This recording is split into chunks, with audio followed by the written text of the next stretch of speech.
I'm waiting for it. I'm just now waiting for all the airplane flights to start. Huh? Yeah. Airplane? Oh, yeah, right. Yeah, the mass exodus. Yep, the mass exodus that Hollywood's going to do.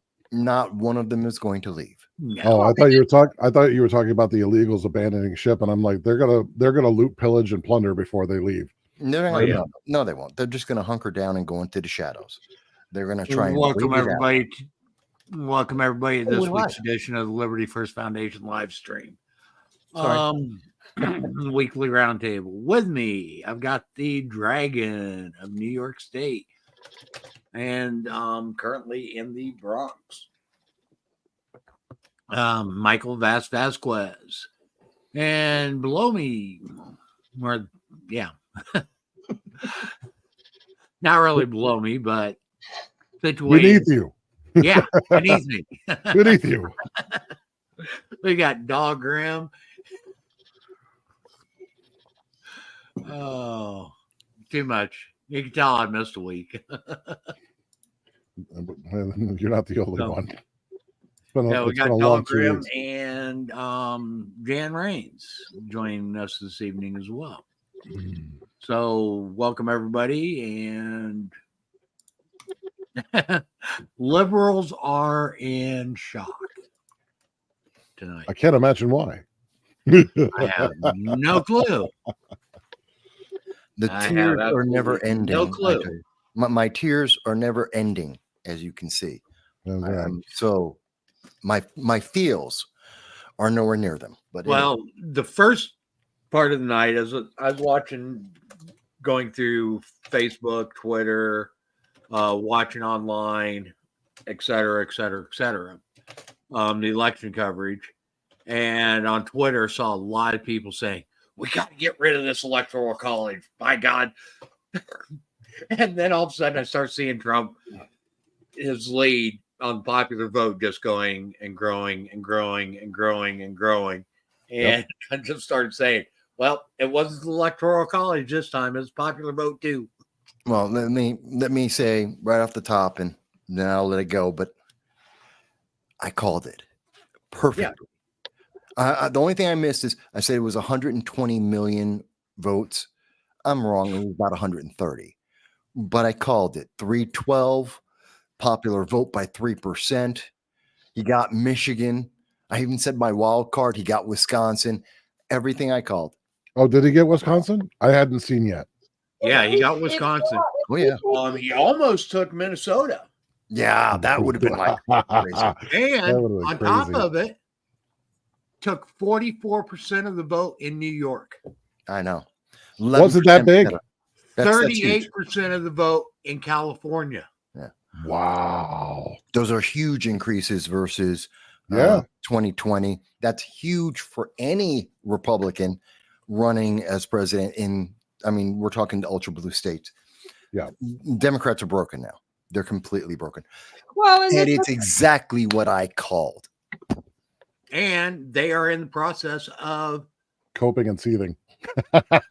Losing, or the Republicans are increasing their majority in the House.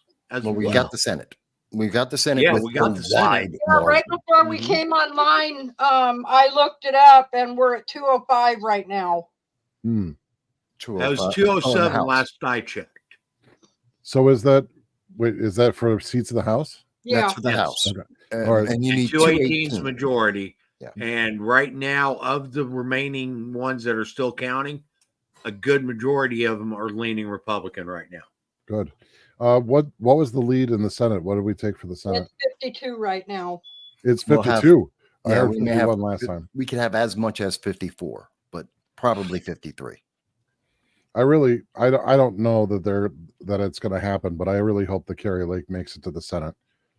I don't think she will. But she didn't. They've already called Carrie Lake's. Yeah. Oh, they did? She didn't make it. I hadn't heard it. Yeah. No, it was last night. Yeah, she wasn't. They called that last night. Mark Robinson lost his governorship in North Carolina.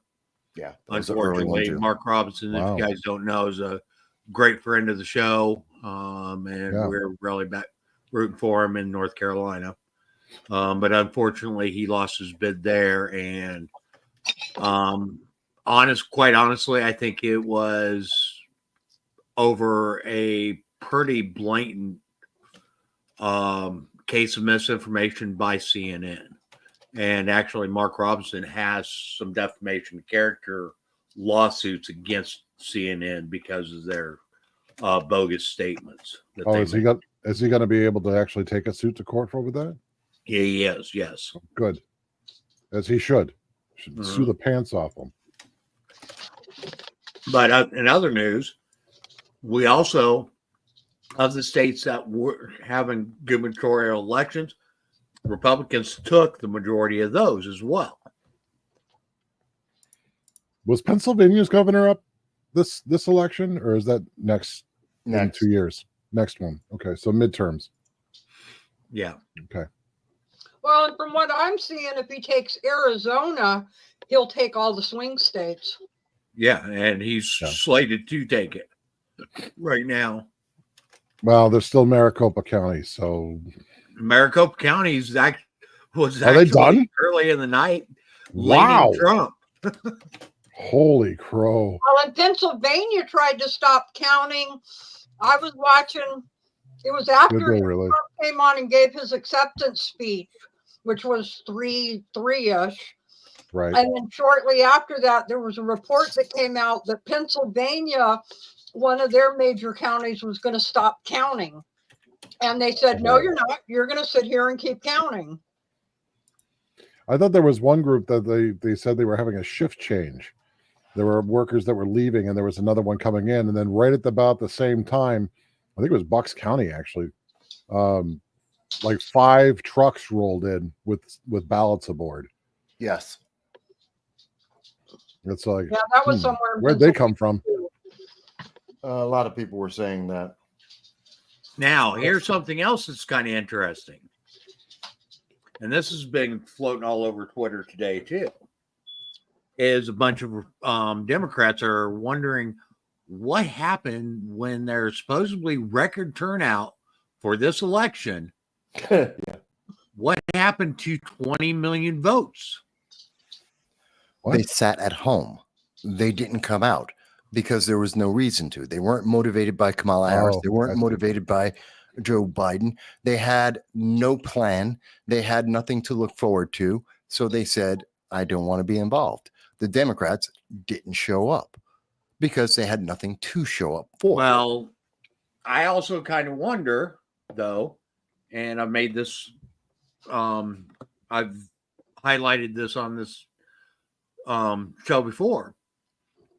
How do you have a 93% participation of registered voters in any election? How do you get it? Yeah, you don't. No. It's statistically, it's impossible. I mean, you would have to. You just think about the number of people that would have accidents on the way to the polling place, the people that are registered that die before they can be taken off the election rolls, the people that are hospitalized and can't cast a ballot and didn't do a mail-in ballot. Yeah. Just take those into account. It's going to be more than 7% of the number of registered voters. Well, and I also think that they totally didn't understand what was going through the American people's thoughts. I heard somebody on CBS actually say it. Well, Trump did a better job at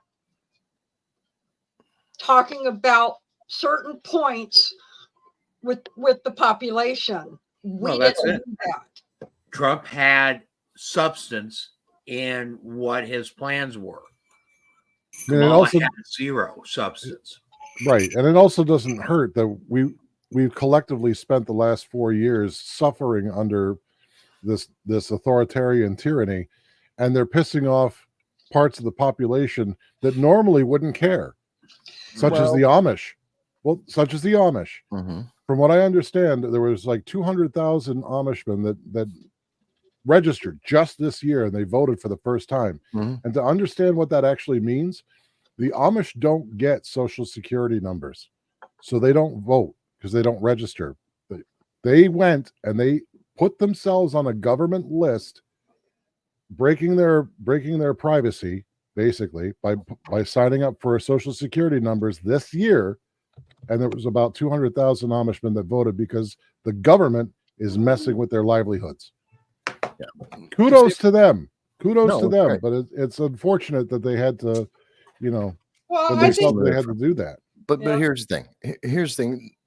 There's several different factors that came into this election that the left is trying to ignore, that they're trying to downplay as much as possible, so that they can start to bolster their midterm outlook. This is all part of a midterm plan because they lost and they know it miserably. One is there was a bait and switch. Yeah. You had Joe Biden. They got $300 million. They had the support. And then we found out he's a part-time zombie. Oh, so they lied to us. So we had the transparency of you lied to us for an indiscriminate amount of time, and Right. he's useless. So they kicked him out and without democracy put in and anointed Kamala Harris. And all these people who are on TikTok and all that, and they're losing their minds. It's as if Kamala Harris has been president for the last 3.5 years. Not true. Like she's been successful at something. Not true. Like she's been in the primary system and was their choice from the beginning of this election cycle. Not true. Right. So this is, so they bought in to the headlines and into the feelings so much because they didn't stop to think for a second. They're just feeling, no thought. Oh, And that's one. So the media's trying to distract from that. Meanwhile, for everyone who stopped for even a moment, and as I predicted when she first got in, and I said I was talking to everyone, I said, don't worry. And she's getting pumped up, boosted by every single leftist news media out there. And I said, don't worry. She's going to have to speak. And when she speaks, she will lose. Everyone will walk away. And the more she spoke, you can't help but she lost group after group, whole swaths of everybody across America because they heard her and she had nothing. Not only she did not have anything original, she had nothing. She was Play-Doh. She would be anything and everything you could imagine as long as she got power. And that doesn't work. We learned this with Hillary Clinton. She should have realized that, but this has been her way to get for Kamala Harris. That and DEI are what motivated or promoted her up to the vice presidency. Yeah. But you can't be president on that. You have to have a core value. She had none.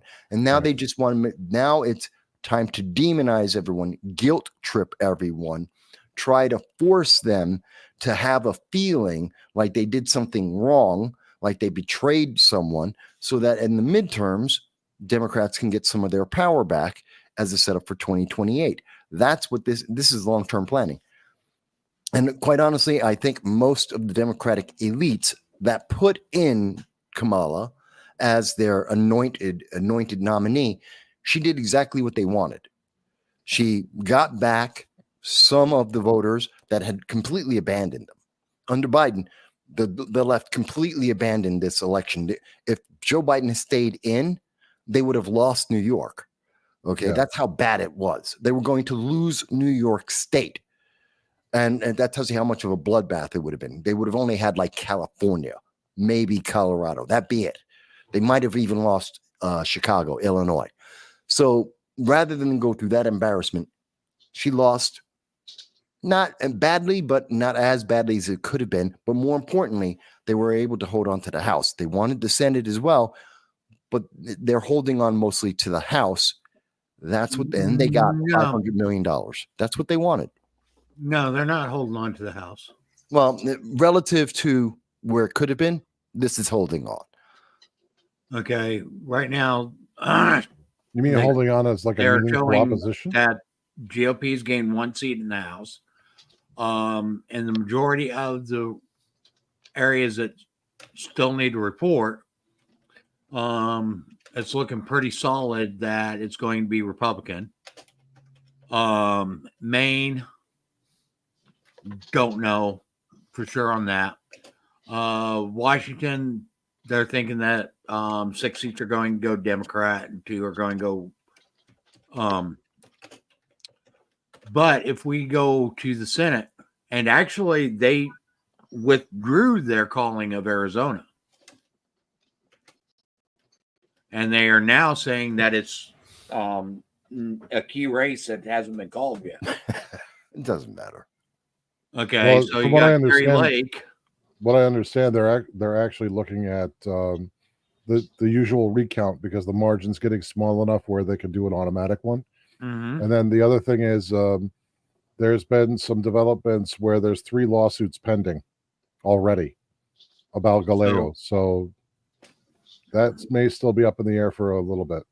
So yeah, that's 2.6% margin. So that's a fairly close race. Mhm. And right now they only have 65% of the vote reporting. Nevada that's actually a much closer race on that. That actually probably go to recount. Pennsylvania is a real close race as well. So so that's on those two. On those. And then it's pretty much established that Trump's going to take Nevada. He's leading by almost 4-5 points there in Nevada right now, with 85% reporting. In Arizona with 65% reporting, he's up by almost 5. He wins both. Yeah. It's done. I'm pretty sure. Yeah. It's going to be 312. So, Ironically, Voss, you're not the only one that said 312. The Red Eye guys from the radio show on Westwood One also predicted 312. 6. Yeah, but I did it first. Well, yeah, but I'm just saying you're not the only one. Yeah, Now but you did get they listened did to get the my margin. analysis and they said he's right because my analysis came out a month ago and I was right. Now you were right. You were also right. They were not. You were right about the margin between the win. So that one's all you. They're all mine. I said it. We have the documentation. I said it here and on my own channel. And even I went on to another channel. I was on with Larry. Right. I was on with Hardlands Media, Larry being Larry Sharp, and Hardlands Media. And I've publicly said this on all these formats for more than a month. I put out these numbers. They were all following me. They just don't want to give me credit. It Or a just paycheck. shows how unintelligent Yeah. the Democrats actually are. They're sitting up there telling us, I mean, there was a newscaster today that I saw that said that one of the main problems was independent journalists. People are turning out the news and going to independent journalists, and they're given all kinds of misinformation. Uh-huh. You mean Right. that Biden is part-time zombie president that only works from 5 days a week, 10 a.m. until 4 p.m.? That kind of misinformation that the mainstream media forgot to mention? There's no accountability that she was a bad candidate. Yes. Here's this. Okay, this is from Shelley Freedom G. Salyer. So people that voted by mail are doing the track my vote thing. All 20 million that voted D that have reported so far say that they were told they didn't vote, including my cousin and sister. 2 different states, 20 million missing Democrat votes, and Kamala is going to call Trump at 4 p.m. today and concede? WTF.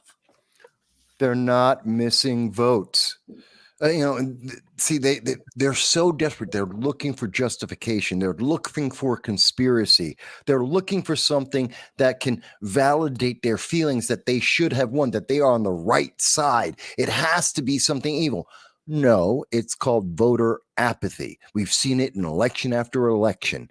And this is actually normal. In fact, this is the number of votes coming in for Democrats is actually right in line with the last 5 elections that they've had.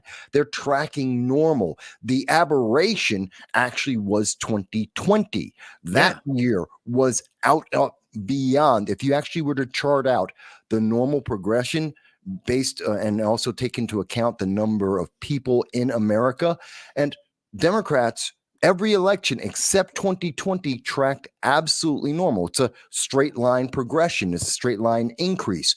But you look at 2020 and it is a massive, insane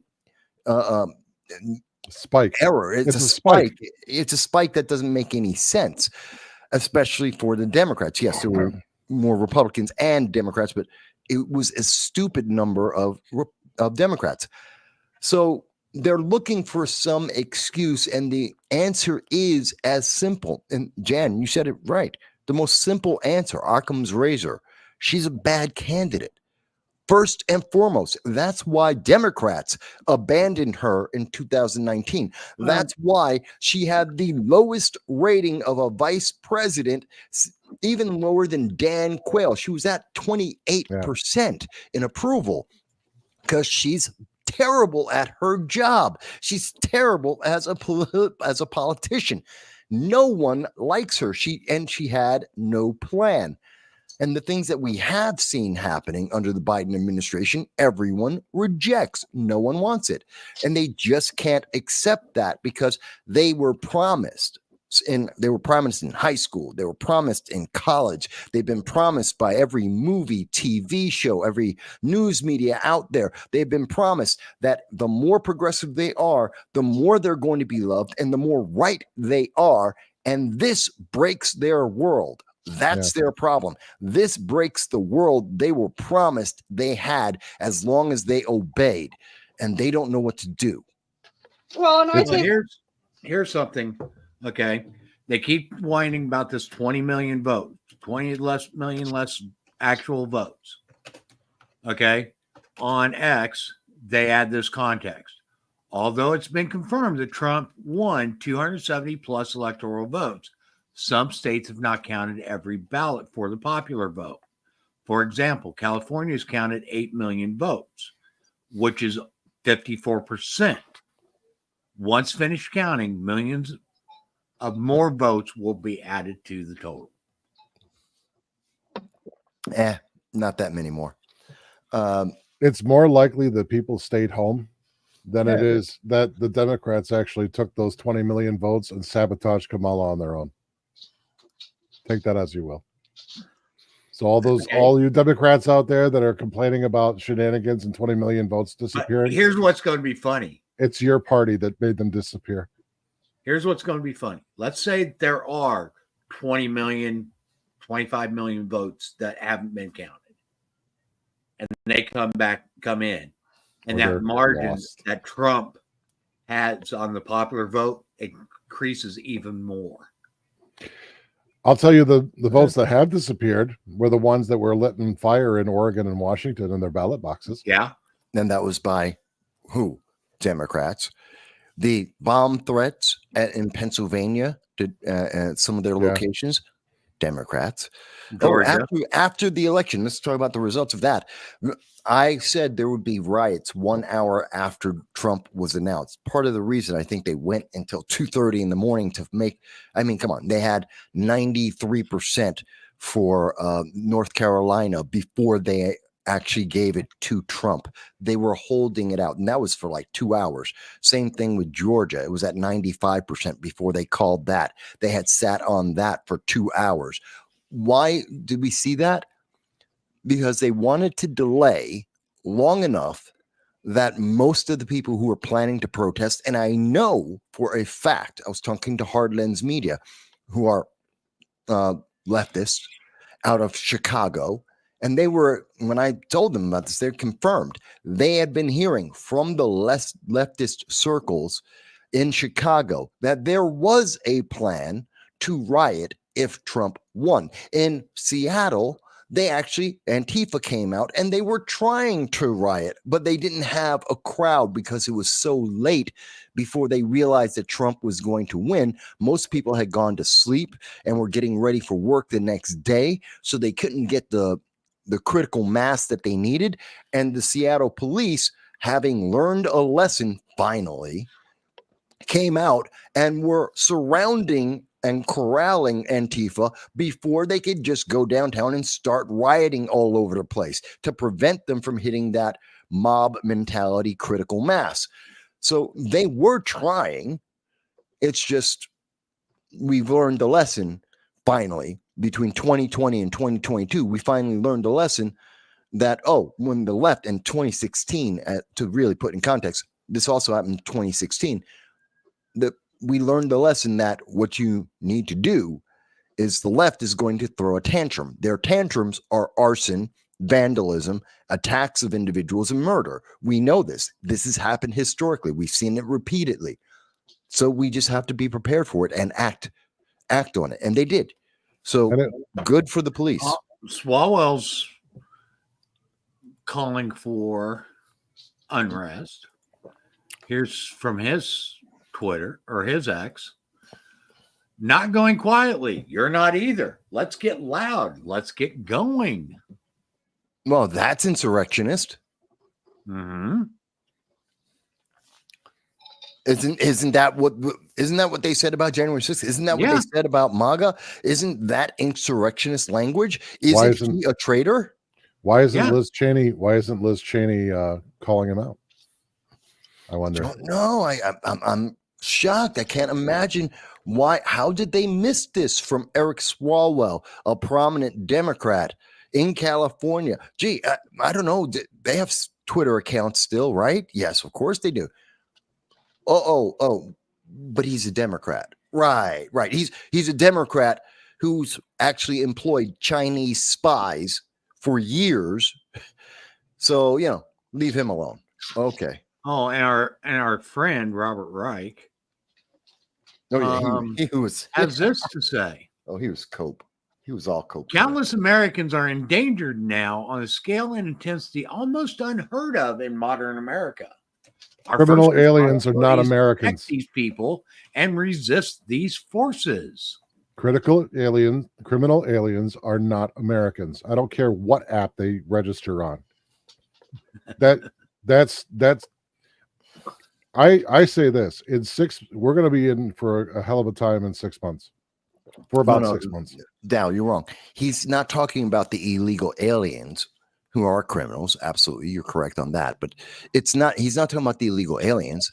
He's talking about Black people, Hispanics. He's talking about women and trans people. We're all in danger now because since Trump is going to be in charge in January, the Constitution got burned up. The amendments no longer, they just disappeared. Poof, 19th Amendment. What was that? It just disappeared because Trump's in power. And instantly, the moment he gets power, those things no longer exist somehow. Every law that has been passed in America for well over 250 years, poof, all goes away. It all disappears because Trump is in power.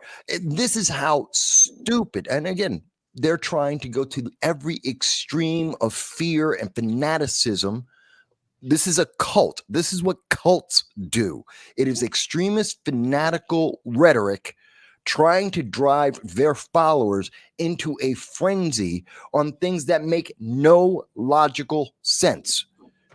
None whatsoever. Trump hasn't said anything like that. They're just spewing the same rhetoric that they've been spewing since he came down the escalator. Trump's going to be a dictator. Trump's going to take away your freedoms. Trump's going to take away. I'm sorry, but everything that has been taken away from me, the Democrats have done. Yeah. Thank God for New York. They killed Peanut. They threw Dexter into jail. I mean, those are just recent things that they've done. They killed a girl's pet goat in California. Yeah. Mhm. You know, for Robert Reich, thank God there's New York. I'll tell you what, I will take Robert Reich's house. If he lives outside of New York, I will take, and not in California. If he lives anywhere else but New York or California, I will gladly swap his house for mine. He can live here, and I will live where he lives. Okay. Well, watch this. Because unbeknownst to, I don't know if Prop everybody 1, knows yeah. this, but Prop 1 passed in New York. I Yes, know. it did. 61%. Yeah. Yep. 61%. And that's because people really don't understand what it is. Well, But sometimes the funny it's the thing is- wording too, because we had an amendment here that when people found out after they voted what they really voted for, they were pissed. Yeah. Yeah. The So Board of Elections was asked, this was hilarious. So the Board of Elections in New York was asked to simplify Prop 1. And either they couldn't or they wouldn't do it. yeah. They were like, it says what it says. That is what it is. And if you read it, it sounds great.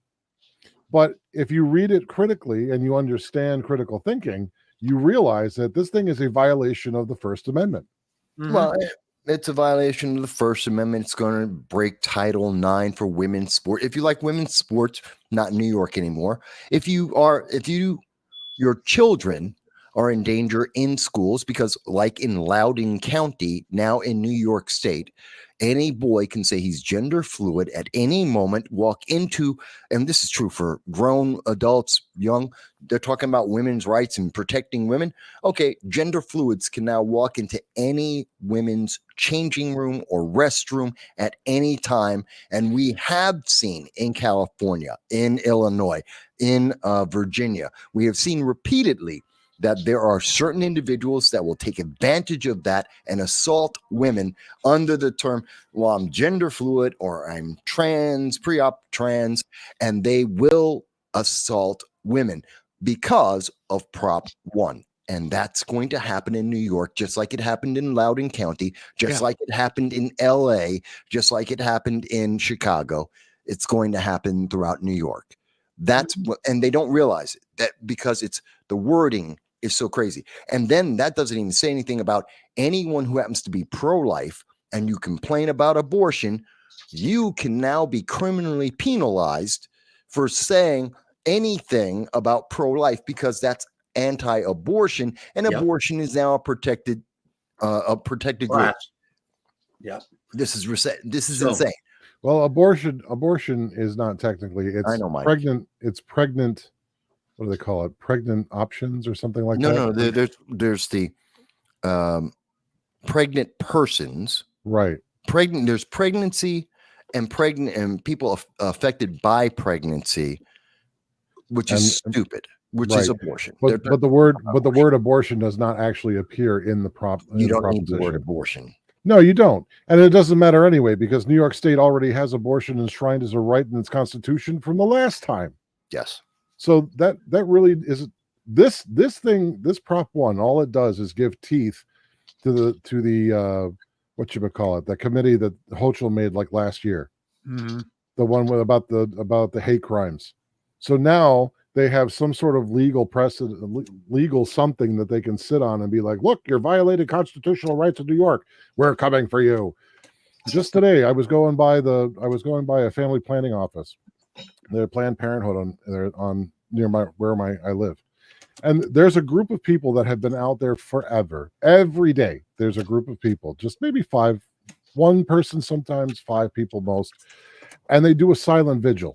They don't do anything. They don't go onto the property. They don't go near the doors. They don't bother people coming in and out. They just stand there, right? And they're, sometimes they're reading scripture or something like that, but they don't interact with the people coming in and out. They just stand there. And if people come up to them and talk to them on public property, they'll talk with them, but then they're very polite and they don't do anything. With Prop 1 now, family planning or Planned Parenthood will, even if those people are now standing on public property, they can be criminally found for harassment under Prop 1. So, yeah, thank God for New York. Well, Here's something else that's kind of interesting, kind of along those same lines. Okay, has anybody seen these? Any of these videos yet? Yeah, which ones? All kinds Okay, of this yeah. is the 4B movement. Just woke up this morning. No, I don't know that one. You guys feel spicy? Because I do. All right. I don't know how to use this thing. Let's see what happens. Yeah, that's apparent. Off hair. Please don't take off your ear. I think that this is too. It's getting hair. Not that you use them anyway. Oh, I know what this is. Okay. Here we go. I give it some kind I of don't know why they call it line. 4B. It's taking too long. Here we go. Short hair. So We go. they're opting out. I don't know what the other fuckers are doing, but I don't know, man. We Well, are they're not embarrassing on opting the out. world They're stage. Oh God. Oh my. they're going to uglify themselves and make themselves undateable to punish men for daring to not vote for Kamala, to not be obedient and to comply. How dare you think? And my thought is, and as we know, according to several studies right now, there are about 41% of women over the age of 40 are single. So they're not doing anything that wasn't already happening. So no one cares. No one cares. Oh, there was a TikTok that I saw today where she was I'd say late 20s, maybe, possibly early 30s. I can't believe you men voted for her. What about women's rights? What about this? What about? Well, did you guys ever think that now that you elected him into office, you're not going to have shots? We're going to go 4 years, and you're not going to get nothing. I mean, I'm just like, oh my God. Here is the 6B4T movement. That's Frank. Okay, is a female separatist movement that originated in South Korea and spread rapidly to Chinese feminist cyberspace. Frank, you've got an audio in the background. All women feminists in here. Okay, so what they're doing is this 4B movement: don't marry men, don't date with men, don't have sex with men, don't have children with men, don't buy products from misogynist brands, and support other women, especially celibate ones. That's called coercion. It's a crime, by the way. In case people didn't realize it, they are in a conspiracy to commit a massive crime, an election crime as well.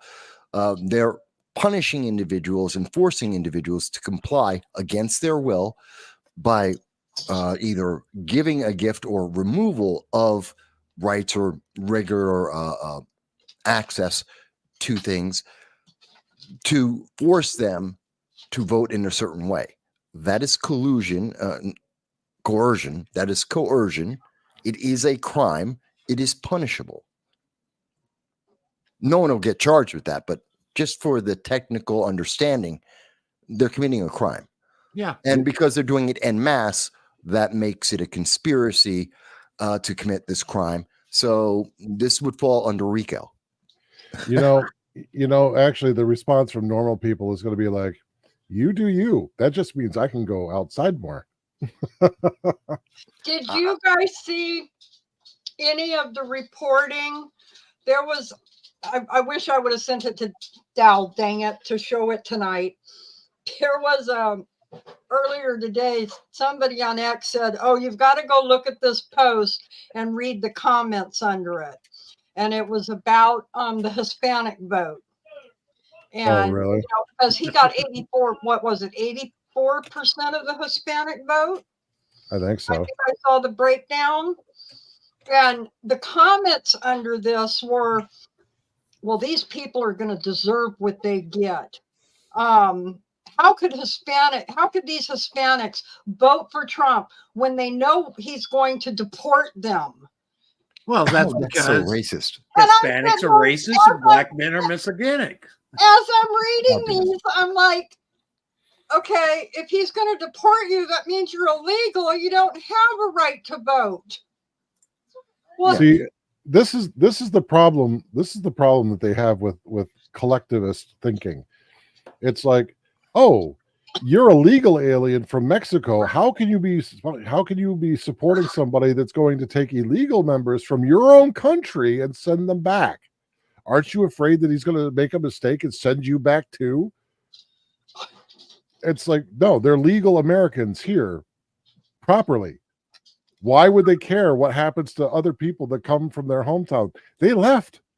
They legally immigrated to the United States to leave where they were. They didn't like their neighbors. They wanted to be in the U.S. And I think one of the biggest thing that the Democrats overlook is you want to know how to piss off a legal migrant? Lump them in Bring with in the illegals. illegals. Yep. Oh yeah, we've seen consistently whenever people have been asked in poll after poll, in study after study, some of the most ardent supporters of immigration law, and so one of the most ardent groups against illegal immigration is legal migrants. Yeah. Because why should you cut the line? Why should you get all the benefits that they don't get? The process, cut the line on the process they had to go through. And more importantly, the people who tend to do illegal immigration are not people, they're people who want to be in America, not American. So, and there's a big difference between that. We see a lot of people who are coming, especially a lot of these so-called asylum seekers, they want to be Angolans in America, not Angolan Americans. They want to be Palestinian, Pakistani in America, not Pakistani Americans. And you can go through various groups and they're all doing that. And they have their little pockets around America, like Dearborn, Michigan. And they want that to be their homeland in America, taking advantage of all the benefits of America without having the responsibilities to being an American citizen. Right. And that's part of the reason why she lost. Doesn't it state in our immigration laws that you must assimilate if you want to become American? That is part of the naturalization process, yes. Welcome, Frank. Glad to see you made it. Do you really hate your job? Can't hear you, no sound. I understood that, though. I understood it. Frank loves his technology. Yeah. Hold on. He does.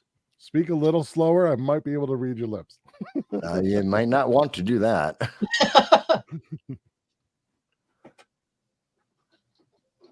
Now your volume's completely off. You're muted. You're completely muted. Still no good.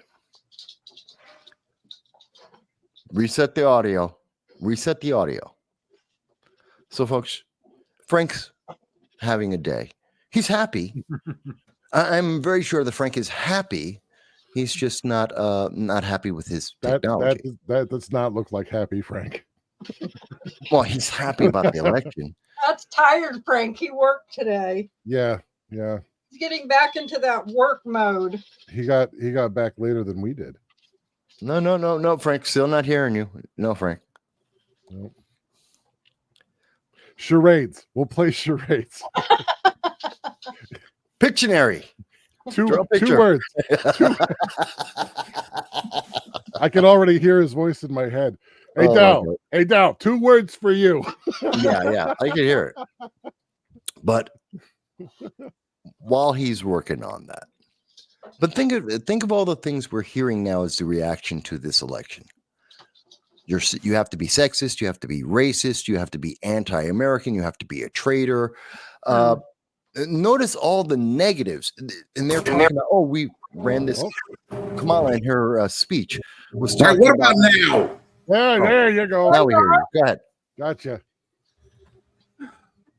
All friggin' day, I've been dealing with technology that has just wanted to see me hang myself all day long. Nothing that had a friggin' button, a lever, a dial, a switch that plugs in. Nothing frickin' cooperated with me today.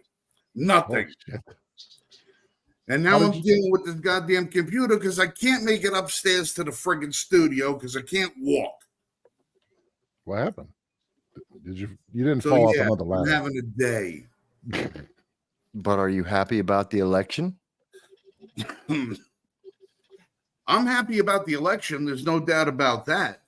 It's just when I started a new job a couple of weeks ago. When I just told Lori when I walked in the door, I swear to God, I would rather have a beer with Joe Biden than spend one more minute in this godforsaken place of employment.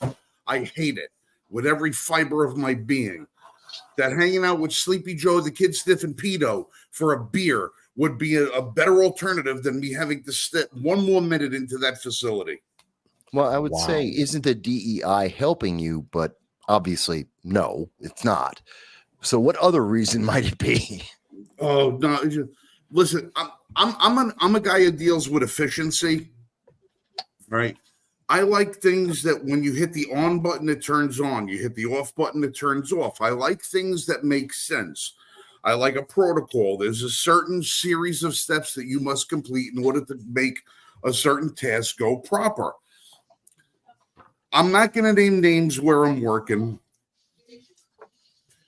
but it is the most disorganized corporate bullshit I have ever experienced in my life. I sat through a week's worth of training in a classroom, watching videos about things I should never have to do,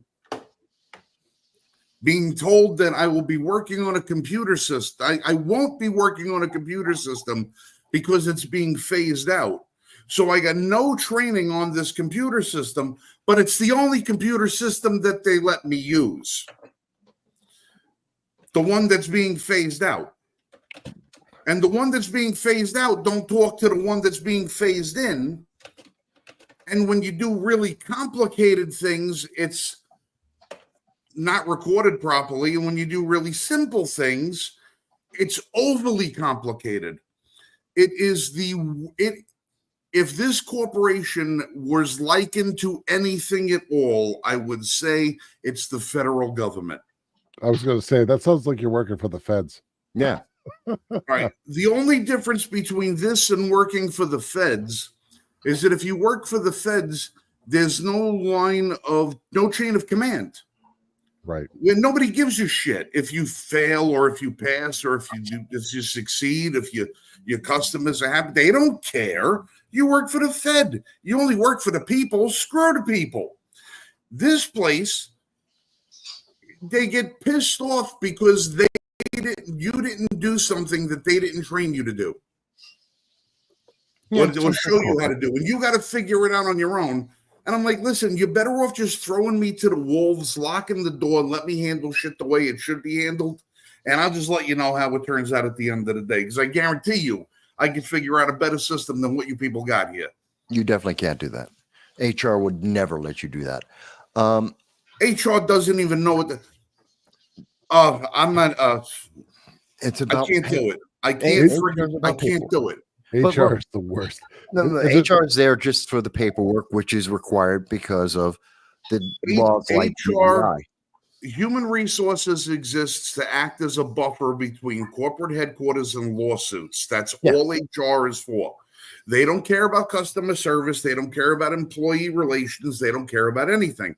All they care about is preventing lawsuits from working its way up the chain of command out of your district manager's operational oversight. That's all that they're for.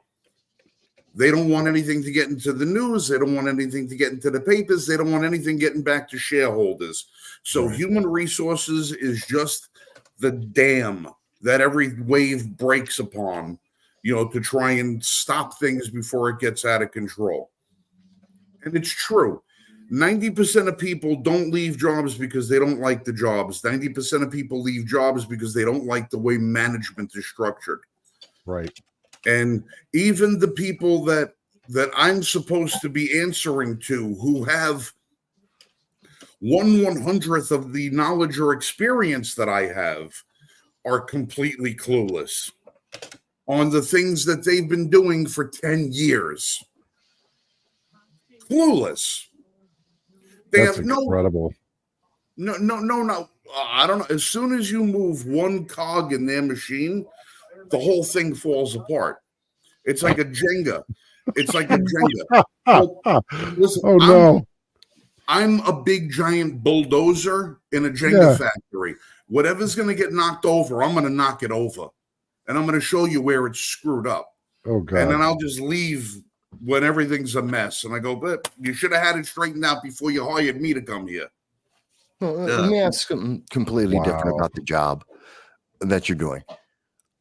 A lot of people today, there's been schools at the moment. I believe it was Georgetown University. Let me show everybody, because no one's going to believe me unless I actually show you this. So you're going to find this to be really interesting. Georgetown University has been providing self-care suites. The kiddies in college, the future generation, future leaders, need safe spaces. They need cookies and hot chocolate to be able to deal with the election. They've got to take their little nappies because they're so stressed out. This is so heartbreaking for them. They don't know what to do with themselves. Literally, they are getting hot chocolate and meditation and naps and cookies because of the results of the election. These are the cupcakes we have. But this is from Georgetown, so it's not like a little tiny hole in the wall. This is a major college. But it just wasn't Georgetown, though. There are several. No, they're all doing it. And schools that are allowed people to skip today. People from working their jobs were able to call out. I know, but I want to ask you, Frank, because you get the newest job, so you may notice this more than I know. When I haven't worked with a corporation for a while. I've been doing my own thing, but when I did, the newer you are, the more you are in. You notice the feel of the crowd before you start tuning them out. Were they all running around today at your job, crying their eyes out, vomiting, talking about how they might want to self-delete, that they aren't going to get married, they can't have children? Some of them women are saying they're getting their tubes tied now so that they no longer can get kids because they are so upset. Did any of that happen at your job, Frank? Honestly, kind of wish it did. I came across today, probably in the course of my duties, somewhere between 75 and 100 different people. And not a single one of them mentioned the election. Nobody.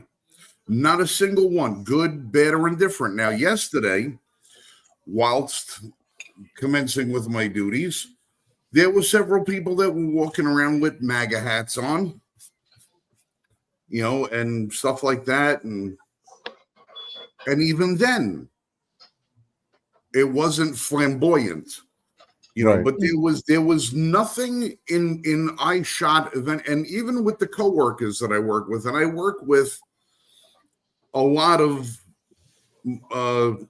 this new generation. Yeah. All right, a lot of this new generation. The ones that you would think would be the ones needing to have a private moment to scream at the sky, but just going about their business. Nobody gave a shit one way or the other. Now, if whether or not it's just so drummed into them at the job that they can't say anything and they're just adhering to it or not, I don't know. Maybe it's because they're in the middle of inventory and the place is a buzz of activity that nobody had time. But nobody said a word. I'm literally not one person today, said, "Hey, how about that election last night?" Not a single person. And I thought it was freaking crazy. Audio. You can't do that. I got it. It was 15 seconds. Still fair use. You commented over 9.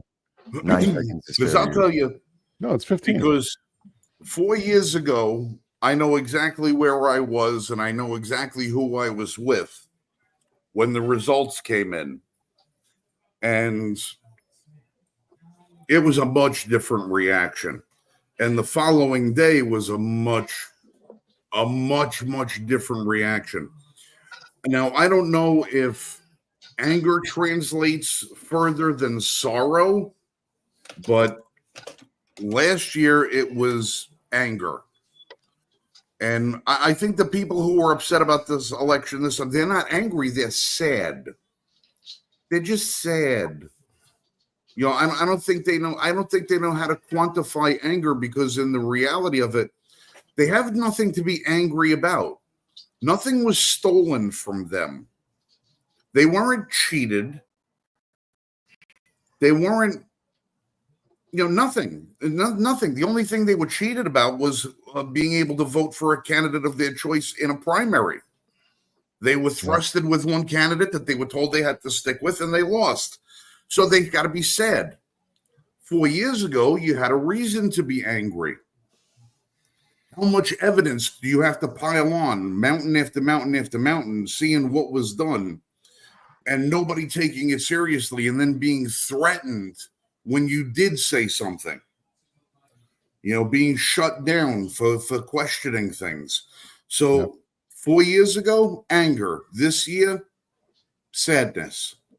And I think the rest of us that weren't sad, I think are just walking around with a little bit of a little grin, a little pep in the step. Yep. Waiting, I think, anticipating for somebody to start crying. So we can go nana nana nana. No, and not to pick on them, but it's this is like high level entertainment for me. For me, it's high level entertainment. Just watching them lose their minds. It's I've been doing that all day. and the best part is when they go, but we're the right. Yeah, well, the majority, a significant majority of America is on my side. So and they're like, but no, because we're on the right, and that's why everyone voted with me. That's why the majority voted with me. The cognitive dissonance has shattered their fabricated reality. And it's funny that you mentioned that, Frank, because when I walked into work today, it was the same. It was like just another day, walk in, nobody's really wearing any kind of paraphernalia, no one's really talking about the election. There were a couple guys that knew my politics that came up to me and they're like, so how's the forecast for Liberty First look? And I said, it's looking better. But that was about it. Like we really didn't, had a couple fist bumps and a little high five, but for the most part, it was business as usual. Almost like people were afraid to talk about it, because it was like, for some it was tenuous. Like, he won, but did he really win? What's next? What are they going to do next? That's gonna rob us, to cheat us, to steal us of this win. And then there are other people that are like, we won. Now I want to grind it into their heads. We won, And then there's other people that are just like, we'll see what happens. That was my work. I went in and I'm just like, it's a good day for liberty. Hey, I woke up this morning saying it may be overcast, but damn, that sun is shining. Well, all in all, okay, the American people spoke. Yep. And if we honestly take seriously the fact that there is a $20 million vote difference of Democrat turnout between 2020 and now, and we look at the fact that mathematically, supposedly 93% of people supposedly participated in the 2020 election, or registered people participated in the 2020 election. There is no doubt that there was something wrong with the 2020 election. Right. Absolutely no doubt. Yeah, and the fact that this election went Okay, and especially it if you shows track, it. this election versus previous elections, excluding 2020, Right. everything kind of gels along the way. Mhm. Well, and how 2020 is the abnormal result. I wanted to ask Boss this question tonight. I know we don't have 100% of everything in yet, but how close are his votes to 2020 votes? They're Uh, actually really close. who Donald Trump? Yeah. 3 million. You're talking about 3 million less. Oh, Less Three than million less? we're talking about, less than he had a less than 5% drop. He had 74 million and he's currently at, I'm rounding the numbers, but he had 74 and right now he's at 71. So Well, that's Well, it had to in be line. close because when I started seeing, it go up into the 60s, I was like, well, this proves that 2020 was a farce. There's no way in hell this man is going to get the same amount of close to the same amount of votes he did in 2020. And they tell me Joe Biden got 20,000 more than him. The numbers for Democrats, More than him. there again, we can chart this out. 2020 was a significant and dramatic aberration.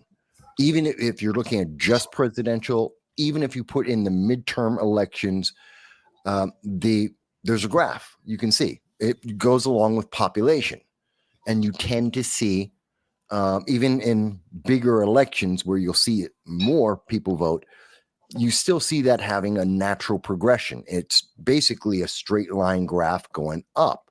That's pretty normal. And it is 2020 is an aberration. The numbers do not make sense for the way people vote. No matter how you look at it. Okay. So here's the numbers from 2020. Okay. Biden had 81,284,666 votes. Trump had 74,224,319 votes. Okay. So, if we take those numbers and add them together, and let's see. Go ahead and fill in. I'm looking up the total number of registered. Okay, you're doing math. Did he actually win the one district in Maine? Because Maine What, has like 2020? 4. Yeah. No. I mean this year. No. Yeah. Yeah. didn't win? He got one and she got one in Maine. Okay. That's 155,500,000.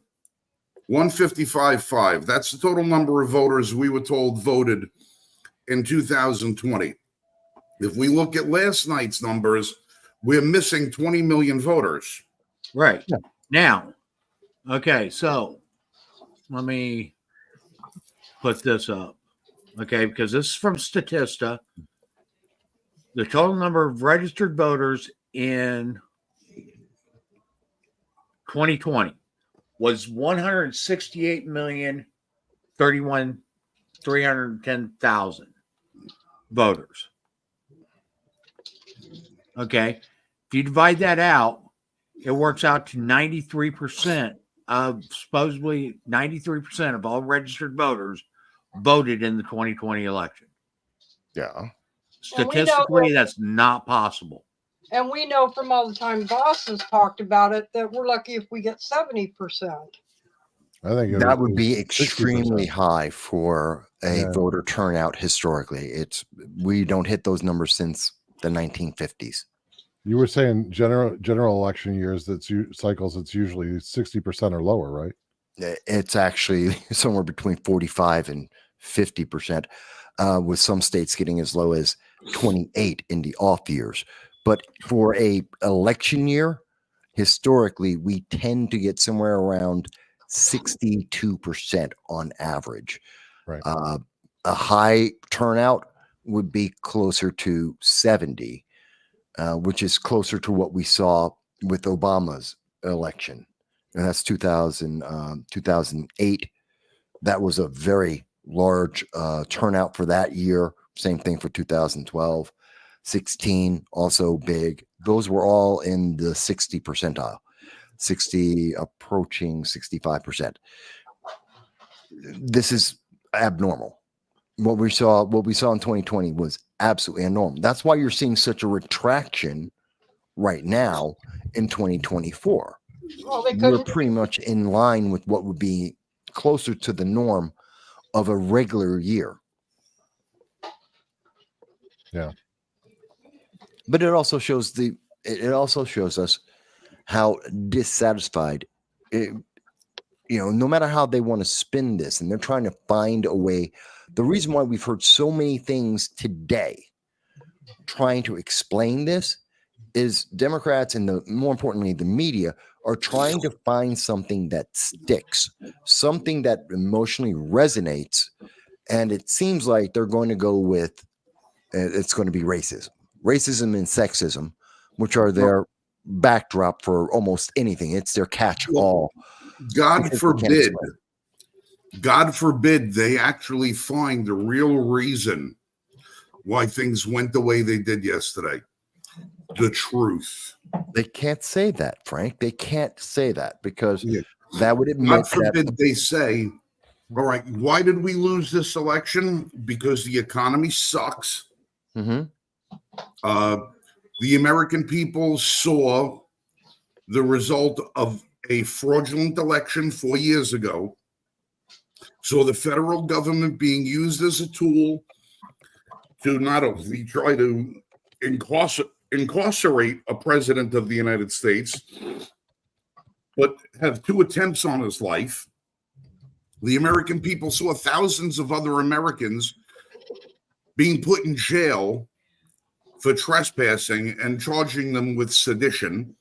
The American people saw the weaponization of the justice system for anybody in Donald Trump's cabinet. The American people saw their portfolios drop, their rent go through the roof, their kids go hungry, their schools fall apart, their neighbors get murdered, their neighbors get raped, shit being stolen all over the place, watch a cascade of people over the border, watching their tax dollars get spent on people who don't belong here while American veterans lay dying in the street in the wintertime. The American people remember being fired on with pellet pistols while they were standing on their front porches in Tim Walz's state. They remember all of this stuff from 4 years ago. That's why they lost the election. They lost the election because there are so many people more concerned with trying to figure out how to kill their child than worried about the kind of place that their child is going to grow up in. That's why people said enough is enough. You're a one-issue voter. All you worried about is how to kill your kid, but not whether your kid is going to grow up healthy in a good country with a prosperous future, a good education, and be free. People have had enough. People have had enough of seeing unarmed Americans getting killed in the streets while their rights are being denied by their mayors, their governors, their city council. They're being told that they're garbage. Mm-hmm. In the words of Kathy Hochul, if you don't vote the way we tell you to vote, you are un-American. They're getting tired of being painted as the enemy within, the enemy of all things America, being labeled domestic terrorists. Why? Because they want to speak up at their kids' school board because they don't want little boys raping little girls in the bathrooms. They don't want to see their daughters playing sports being outmatched, outweighed 100 pounds on the wrestling team and getting their faces smashed and getting their jaws broken, teeth knocked out, orbital bones crushed. All of this has happened. Mm-hmm. People are getting fed up with going to the airport and having to worry about letting their kids go to the bathroom because some 45-year-old man in a dress is going to come out there finding out they molested them in the friggin' stall. That's what happened yesterday. That's what happened. America got pissed off. America saw what the left is capable of doing when they have 1% of an edge in power. They sure as hell were not going to give them 100% of an edge in power, because you heard what they were going to do. They were going to pack the courts. Mm-hmm. 13 members on the Supreme Court.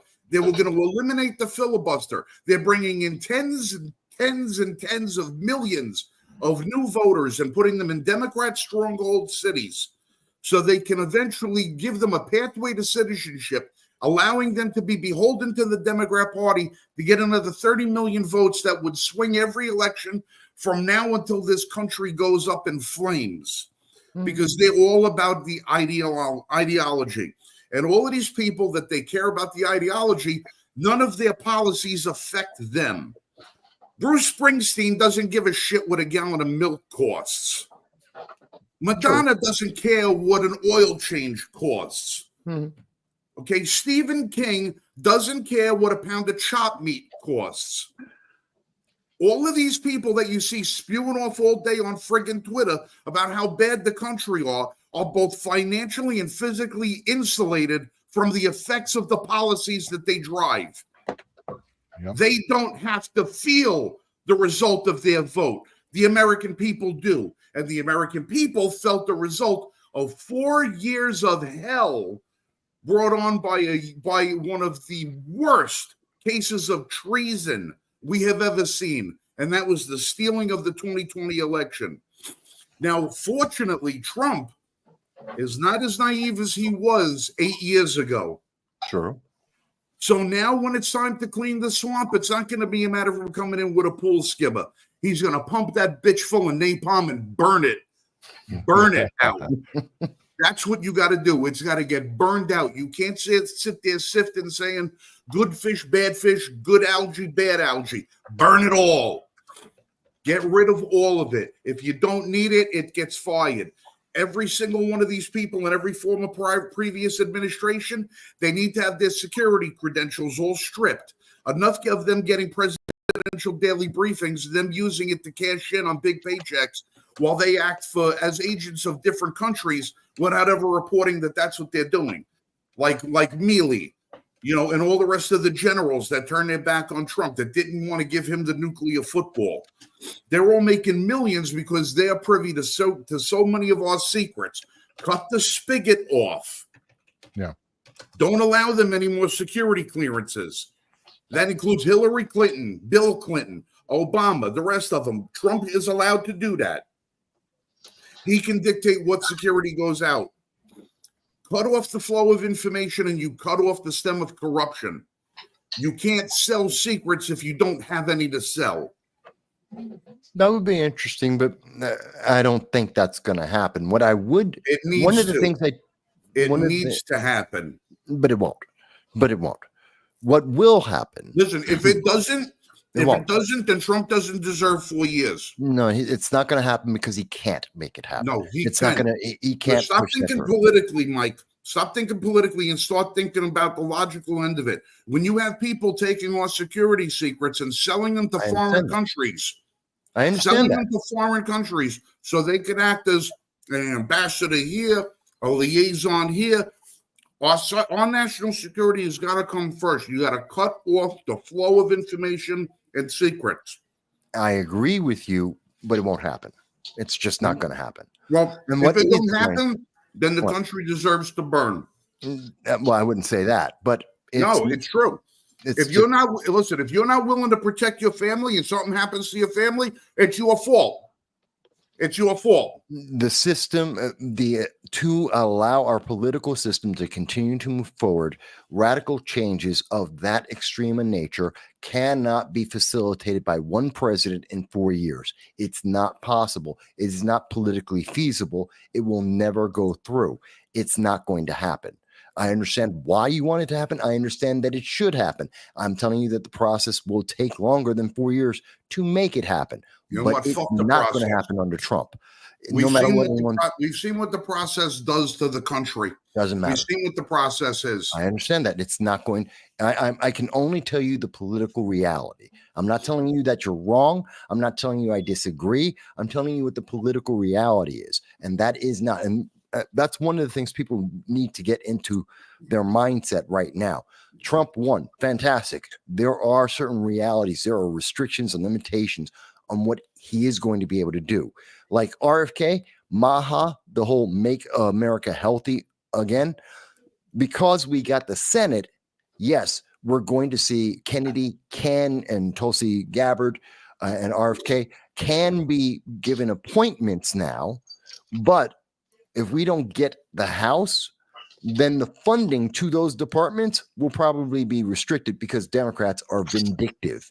That's why they kicked out RFK and Gabbard. good. We are going to see a department, it seems to be, that working with Elon, there's going to be a Department of Government Efficiency, which, by the way, Ron Paul was asked to be part of that. He said he's interested in working on that to reduce the size of the government, to limit, increase the efficiency of the government, which means shrink the government. I'm very encouraged by that. And that can happen now because we have the Senate and we have the presidency. But again, there's a limitation. You could probably cut one department of the government, which I would suggest would be the Department of Education, but you can only cut one in any one presidency at this point. More than that, and it would create chaos in the country. Good. All I remember is when Elon Musk went in and he took over Twitter, he walked in there and he said, why do we have 6 redundant servers when one does the job? And he said, well, we need it. He kept telling him we need it, kept telling him it was procedure, kept telling him we can't get rid of him. It's going to take years to get rid of him. It's going to take years to do this, years to do that. He showed up with a bunch of electricians that night with a bunch of bolt cutters, went in and he cut out 5 of the redundant things and everything worked fine. I know. You can cut yes, he went into Twitter. Every time you tell me, oh, you can't do it because there's a system. The reason there's a system is because the people who wrote the system wrote it, so it's hard to undo. No, Frank. You have to break the system. Frank, I disagree with you. Look, Frank, I understand, and I disagree because there is a massive difference between a private company like X, where yes, any one CEO can immediately and instantly reduce the size of the company by 75%, and it can still be profitable. It can still be functional. Yes, you can do that. You can't do that with a government. You can't do that with a government. What happens if we get rid of the Department of Energy? Not energy, education. Nothing. What happens if we get rid of the Department of Education? Nothing. Well, Nothing. Actually, quite a few things will happen. First of all, you got all the employees there. They have to find new jobs. They have to find new jobs like I just did. Okay. Well, yes. So you're talking about a spike in unemployment, which is going to have an impact on the economy, both in terms of buying goods, selling goods. It's going to help retailers as well. Every place I look has looking for applicants, hiring. No, because these aren't individuals that are qualified for many of those jobs because they're government. Oh, they're not qualified for many other jobs. Yeah. And whose fault is that?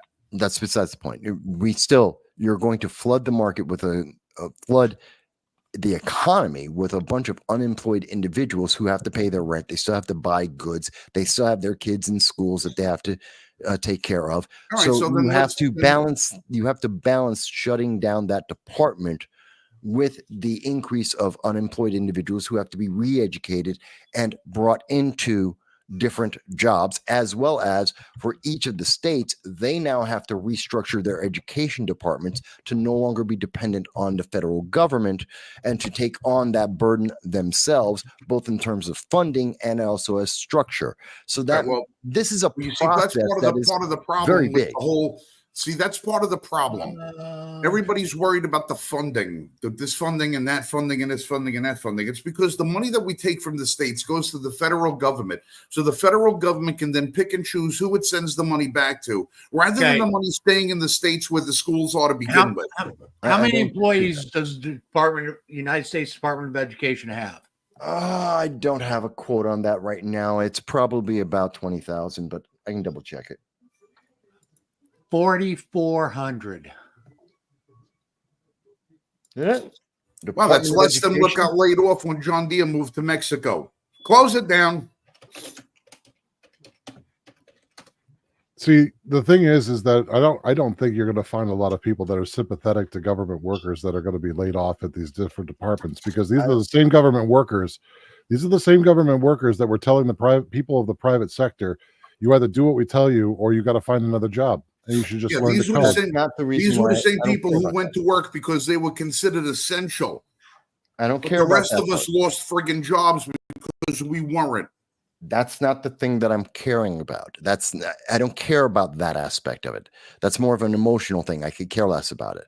What I'm caring about is I'm talking about the structure of the systems, the infrastructure that we have, both politically, both financially, as well as in terms of education itself. That infrastructure web has to be redesigned. That takes time to do it properly. It doesn't just, you don't just walk in and say, turn off the lights, you're out. That doesn't happen.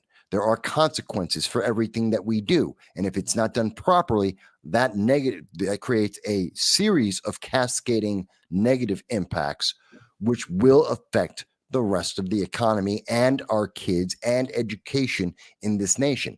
It is a bigger issue than just turn off the lights, walk away.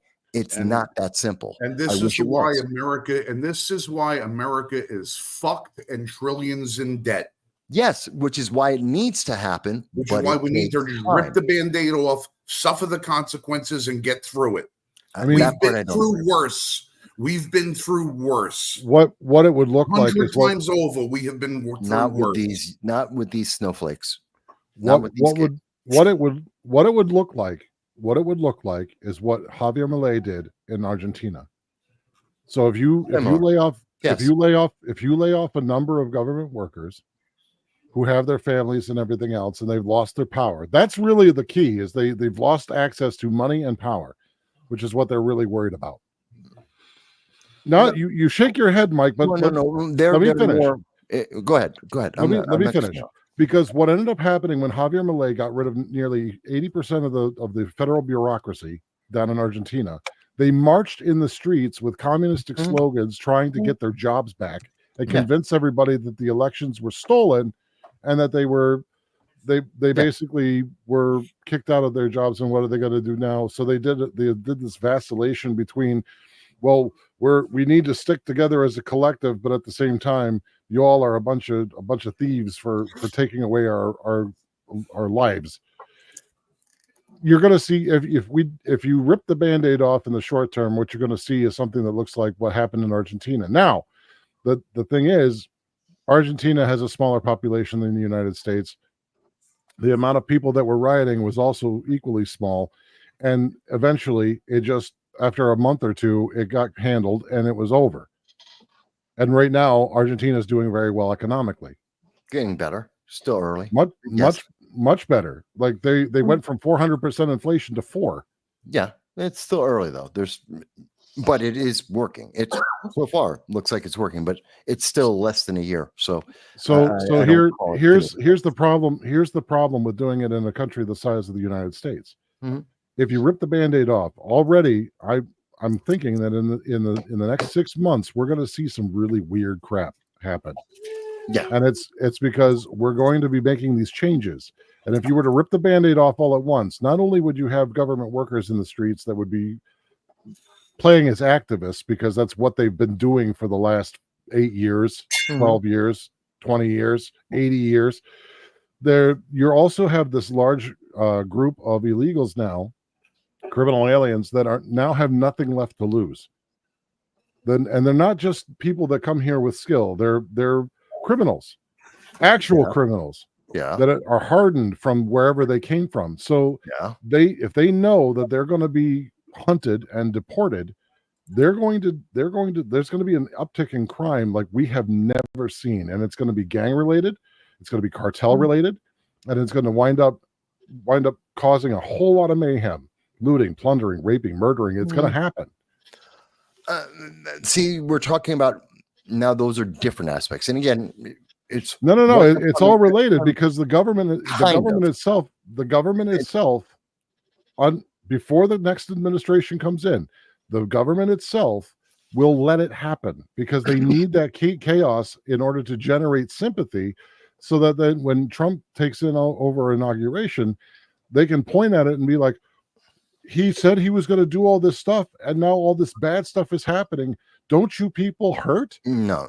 We could have stopped all this if you just voted the right way. No, they'll sabotage Trump in entirely different ways.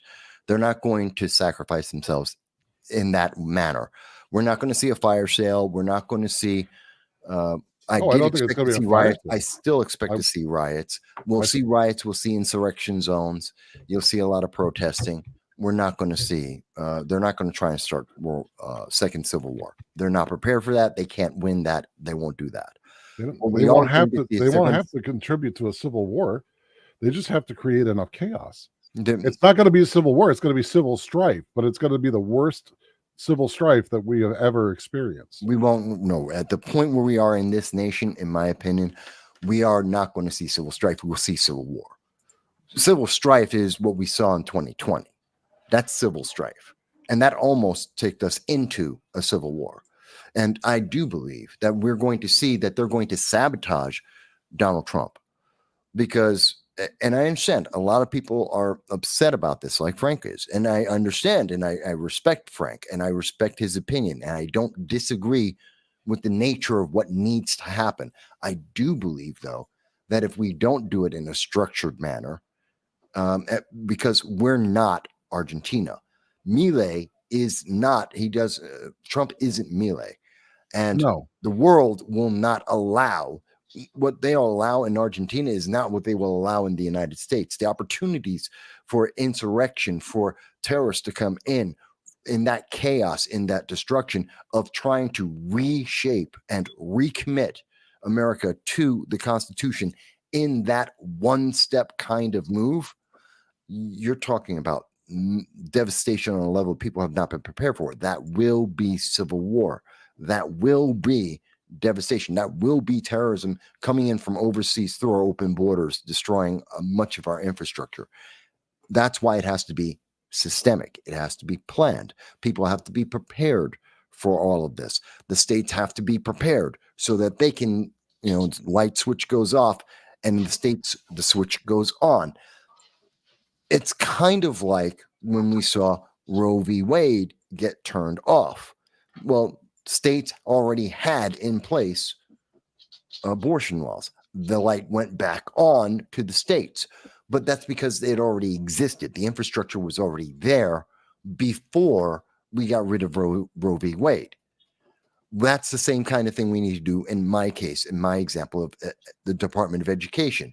We already can do it. All we have to do is now tweak the states so they're prepared to continue to work internally without a federal government. Well, what would wind up happening? Off and the others go. What'll wind up happening is all that money that the federal government garnered from taxation that they put into the Department of Education is now going to be assumed as state monies, and our taxes will go up in the state. So no matter what happens, we're going to end up paying more in many cases. It shouldn't need to. No, it will because the education system in this country, state by state, operates on the same level as the federal government when it comes to spending. Well, that's because the government never stops spending. They can always print more, and they do, and that's every single Department of Education in each of the states has learned from the example of the federal government that they don't have to stop spending. But that's only because they have the federal government behind them. And that's why I say we change the structure in each state. We give them the opportunity to readjust. They don't need more money. They already have the money. They're giving it to the federal government. Now they just keep it, and they keep it internal, and they're able to use that money. There is no need to increase taxes at all. In fact, it should reduce the cost. One of the biggest reasons why college education, as an example, and also this is true in high schools as well, one of the biggest driving factors of the inflation and costs in college and in high schools is the fact that the federal government will pay more, because every time that we pay for, every time that we match, the federal government matches, as an example, your student loan to the college. Every time the government matches that, the colleges increase their cost because the federal government's going to pay, because that's the one backing the loan. And so that motivates them to continue to increase the price without having a consequential increase in the substantive product in terms of colleges, increasing the number of teachers, increasing the number of direct benefits to their students. They've been increasing since the 1980s, 300%, an increase in the middle management, which is just shuffling around the paperwork for this extra money coming from the government. If we take the government out, well, those middle managers, yes, one, we're going to reduce them, but the colleges still have the basic infrastructure of the teacher and the baseline of what those students need for their education. We get rid of the middle management, they shrink back down.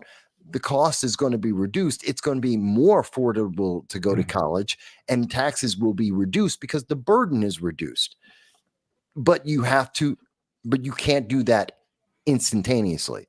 That's to say that the federal government employees that were working at the Department of Education don't get assimilated by state structure, in which case they bring with them federal experience in investing the monies that they collect in order to be able to redistribute the monies. But that's mismanagement. They've been trained for mismanagement. They have to get retrained to actually be efficient in the private sector, which is completely different. They've never had to compete in that. They've never had to do that. And that's part of the infrastructure retraining, re-education that we have to have. We have to take the middle management of the entire education system in America and retrain them to not be inefficient.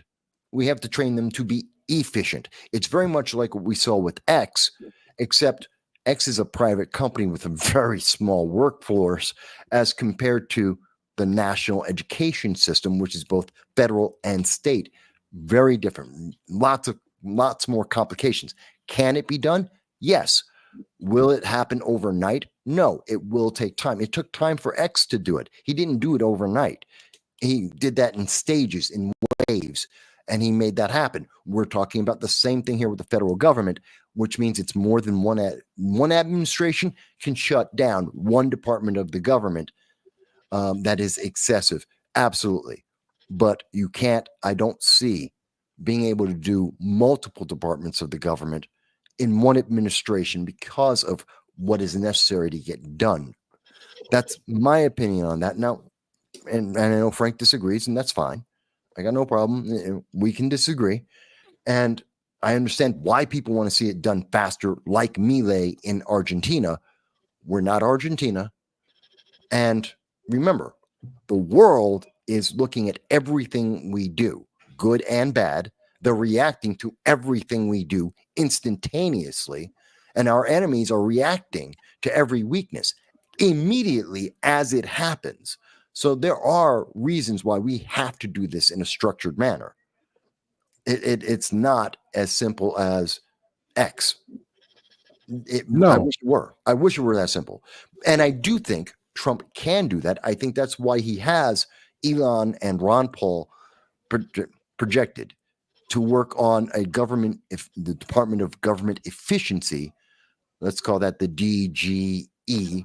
I would like to see that. I think they can get those scale of economies there. I think you can shrink the government.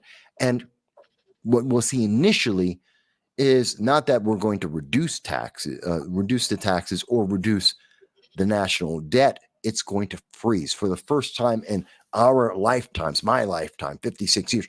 It's going to be the first time we're going to see that instead of constantly ticking up, the national debt will slow down and or freeze in place for the first time because of what they can do. The efficiencies are there. So I mean, I'm going through this a lot, but that may be at the federal level, but you have to remember that there are state governments that operate in conjunction with the feds. Yeah, and let them, and some of them will fail initially because they won't take it seriously. They will continue to work off of inefficiencies like New York, like California, and then Washington, they will have to readjust. Right, but Colorado. Yeah, most of the blue states, most of the bluer than blue states, but the rest of the nation will adjust fine. And those states that don't, because they are filled with corruption, they're going to fail for a while, and then they will restructure because they have to. But we can survive California and New York screwing up their education system. Illinois and Colorado screwing up their education system. We can survive that as a nation. We can't survive all 50 states crashing at the same time. We can't. Wish we could. We can't. What would be more likely a scenario is that you would see a sort of soft balkanization of the states. Yeah. I mean, it's already that way now with New York. I mean, it given the type of decisions that have been handed down by the Supreme Court, what has Albany been doing? They've been manipulating the court systems for the last decade, last 20 years, 2 decades. And every time they get handed a decision that's in line with the federal Constitution, New York just restructures whatever they're doing so that they can tie it up in court. They never get an injunction that stops it from being in effect. So they get the benefits of whatever legislation they put in effect until it reaches the Supreme Court. The Supreme Court shuts it down, and then the whole cycle starts over again. But that's because you have a backdrop in many cases. In this case, in the example of education, you've got the federal government as a backdrop. They're the catch-all. They're going to keep it moving.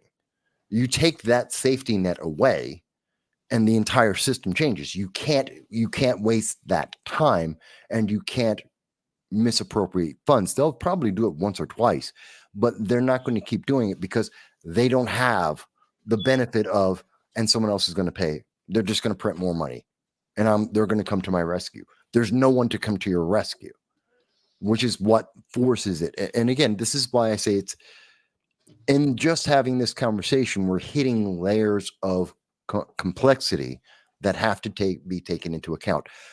Looking at the Trump administration moving forward, the thing that I think people need to prepare for is there are layers of complexity. Yes, we're going to see a lot of things change. Kind of like when Trump in 2016 came in, 2017 actually, when he started, he made a lot of changes, but he didn't make everything change, and he didn't do everything overnight.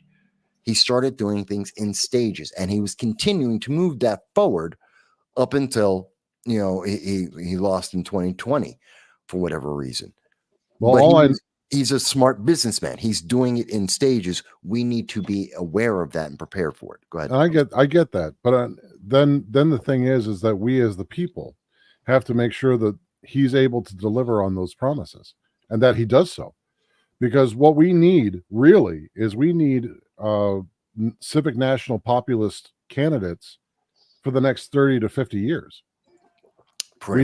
We need basically Vance to come up next. He's pretty good. Ramaswamy at some point, if he gets any kind of executive experience, would be very good. That's his 4 years, yeah. So Tulsi Gabbard would be good. Mm-hmm. At some level of the administration going forward. There's a number of good civic nationalist populist candidates that have the potential to carry us for the next 50 years. And if that's the case, then the nation will be okay. And then we as the constituents of different states will be able to focus on our own governments while we're, trusting the federal government to do its job. That's the ideal. I agree with the ideal. I don't think that's what's going to happen, but ideally that would be it. But you have places like California and Illinois. I point those out because of the level of corruption in those states and the entrenchment of establishment in those states that are going to be fighting against that. And they're going to take every opportunity to sabotage the process, slow it down, sabotage it any way that they can, so that they can find an element of weakness to try and but that's the balkanization process, but people have to remain aware that they're not. The people they're going to have to. They're not. Maybe not. But what I'm saying, midterms are going to flip. We're going to see the House will go back to it. We may retain the House, but it'll be closer to 50-50. But that's why shows like this are so important. We have to keep reminding the people that this is part of your education, your civic education. You have to remain vigilant. You cannot hold freedom, liberty, and a republic with ignorance or with just what's being copacetic. No, You just can't. I understand, but for people who don't realize, I talk about political realities. I don't deal with theory. I don't deal with idealism so much. And it's not that I disagree with the rest of the panel. So people may be looking at this going, Mike, but aren't you a conservative or a Republican? Yes, I am. But I deal with political realities. I deal with what politically is the fallout and can and cannot. That's part of the reason why I do well with predictions, because I work with the political realities that exist right now. That doesn't mean it can't change. That's what everyone else on the panel works on. They're the elements, they're the forces of the change. And I'm sometimes the limiting factor going, okay, I'd love that, but here's how I think we can get it done. So I don't want people to think I'm not poo-pooing anyone. I'm not trying to hold anyone back. I'm just saying, hey, here's the roadblocks that we got in front of us, just so we know. Right. But that doesn't make done. And that doesn't make Frank's ideas invalid either. No, not at all. Not at all. I mean, we need that kind. You can't just use. It's not enough to have just a logical process. You have to have some sort of emotional passion to link it with in order to get the change that you need. Oh yeah, the answer is probably somewhere between. So the answer, me and Frank is somewhere in between. Somewhere in between. Somewhere in that idea, there will be a path forward. We just don't see it. But this is why conversation is increasingly important, because if we don't discuss it, if we don't go back and forth, if we don't argue with each other, we will never find that path in between the two extremes in order to be able to move forward. And that's what we need. And one of the best examples of how things result from that is our own Constitution. I can't imagine that everybody sat around drinking bourbon and smoking cigars in the Liberty Hall, and they were just having copacetic conversations. I wonder if this would be a really good idea. Well, that's a funny thing that you say. Why don't we do, and they go well back and forth. It wasn't always like that. There were heated discussions, arguments. In fact, it was, I believe, Adams and Jefferson for a while there. They didn't talk to each other because they got so mad at one another based on how to move forward with the deliberation that they just couldn't talk. They couldn't even be in the same room with each other. I mean, they still liked each other. They were still friends. They still sent correspondence back and forth, but a lot of it was yelling through letters at each other because they just had two very different dichotomies of what needed to happen to move forward. But eventually they reconciled that and the country was created. But that's the way we're supposed to do it. That's the way we're supposed to do it. We're supposed to have the huge political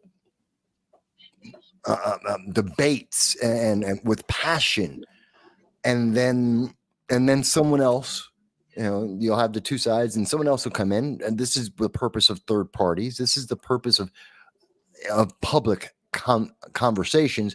Is someone else comes in and goes, okay, so you guys don't see. Here's the middle ground. Here's that compromise. You're going to give it a little. You're going to give it a little. And you know what? We can live, and everyone else can live.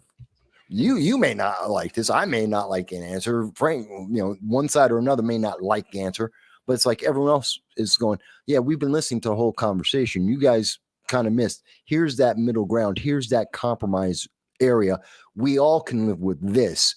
So we're going to go down this path. But you only get there if you hear and have the conversation. We only will improve because Trump did this. And this is why we had such a good economy. Obama was promising us we couldn't get past 1.3% GDP growth per quarter, actually per year, because he couldn't imagine it. And in the structure he built, that was impossible. America was failing. We had Trump come in and he had reimagined America. He was more centralized, more focused on America First policies and going back to the Constitution more and more. And in doing that, we had significant growth. We had individual freedoms increase step by step. I think we can do it again. because it's the same process that we're talking about right here. Yeah. Hear the sides, hear the different voices, and that's part of why we saw, and I think it was very smart of Trump, but it's also very much to his character. And it's a business move. Bring in smart people to do what they're good at. RFK, I've said this, and I think I have videos that I've done on this when he was first going independent. RFK on healthcare, fantastic. Make America healthy again. Great. He's passionate about it. He's very intelligent man. He knows a lot, and he can lead us on a better path to a healthier America. I love that.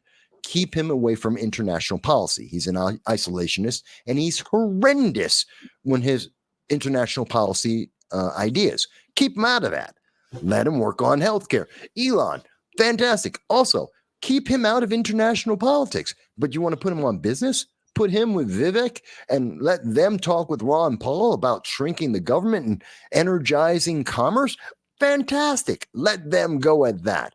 But keep them out of that. Tulsi Gabbard, yeah, she can do some of the international politics. She's pretty good with that. She's got a good mind. And you want to have her working with defense?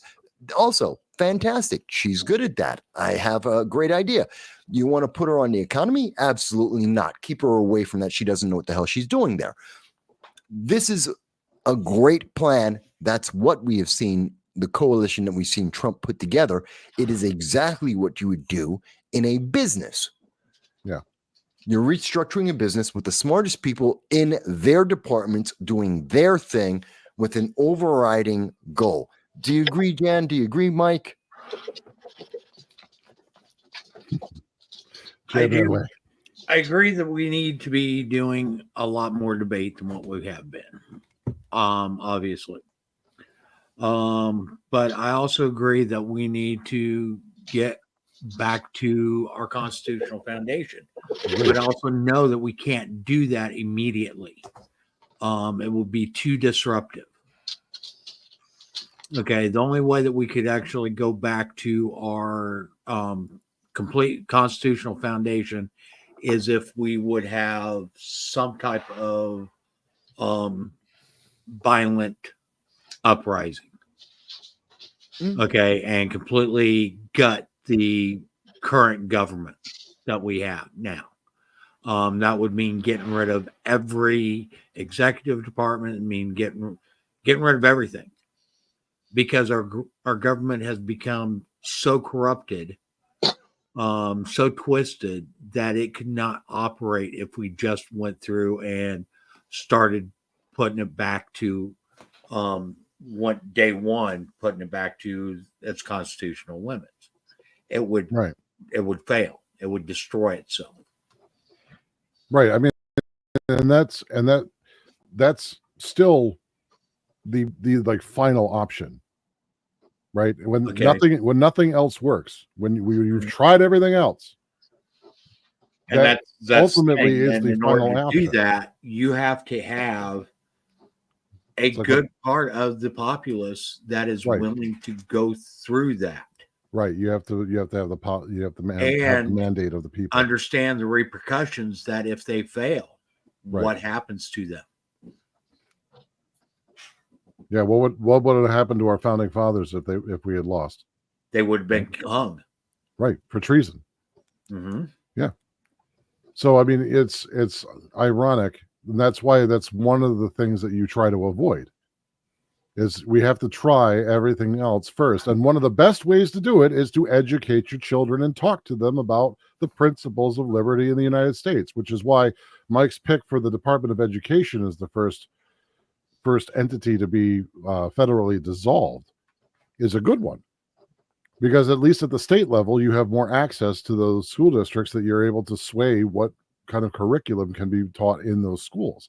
And one of the things that should be taught is civics. Here's something else we have to realize. Okay. Just because, let's say we do get the federal government at its constitutional limits. Yeah. Okay. And just hear me out.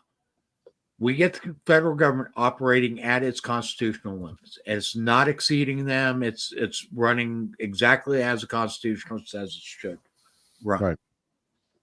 we still have the majority, if not every state, that is operating in violation of their state constitutions. New York is a good example of that. Oh yeah. Yeah, but that's New York, where, California, but that's where, Wyoming. I mean, it doesn't matter. You pick a state, and I guarantee they're operating outside the bounds of their constitutions. but that's where Rodal said, if we get the federal government working the way it's supposed to, then we can focus on our states. No, we need to do it opposite. You mean, Why? yeah, I wouldn't say opposite, Mike. I would say simultaneously. parallel. We have simultaneously would be the best way, but it will never happen that way. The absolute best way is to start with your local government and get them operating according to their charters. Right. Once you have them operating within their charters, then you go to the next level, which oftentimes ends up being like the county level, and get them operating under their county charters and within that realm. Okay, because once you get the lower levels operating within their bounds and operating as they can and should be, then it makes it easier for you to require the level above it to operate as it should be. Right.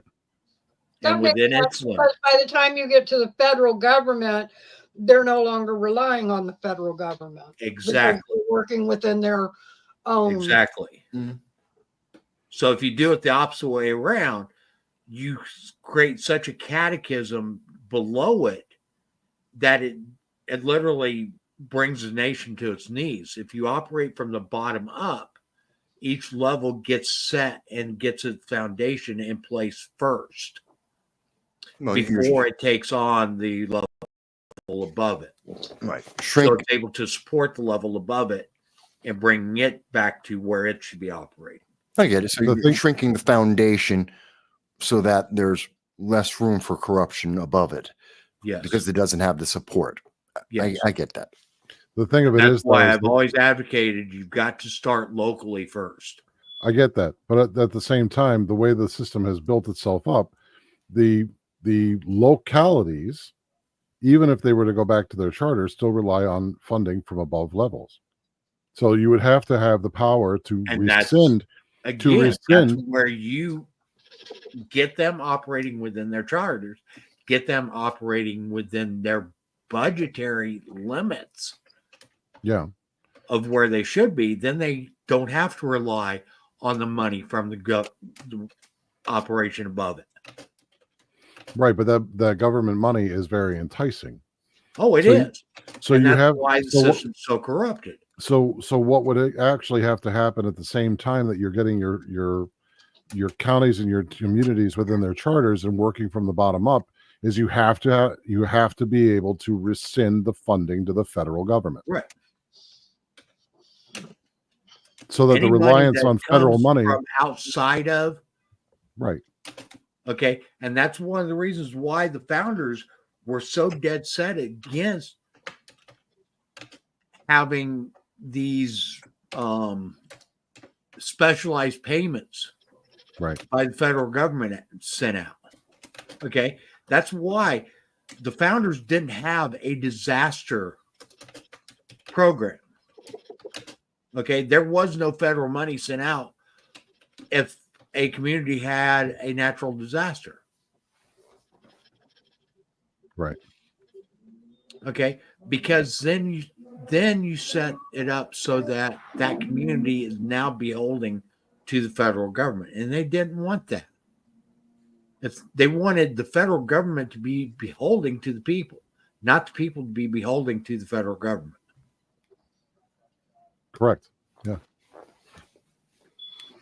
And the Yeah, 'cause only way you can get around this is to get people in office at the local levels that are willing to do the sacrifices, to put in the effort, and to do some creative means of financing and budgeting within their charters that allows them to get away from the outside funding. Right. It would and mean that become they have to locally become funded. Every right. level of government was supposed to be able to fund itself. Right. Except for the feds.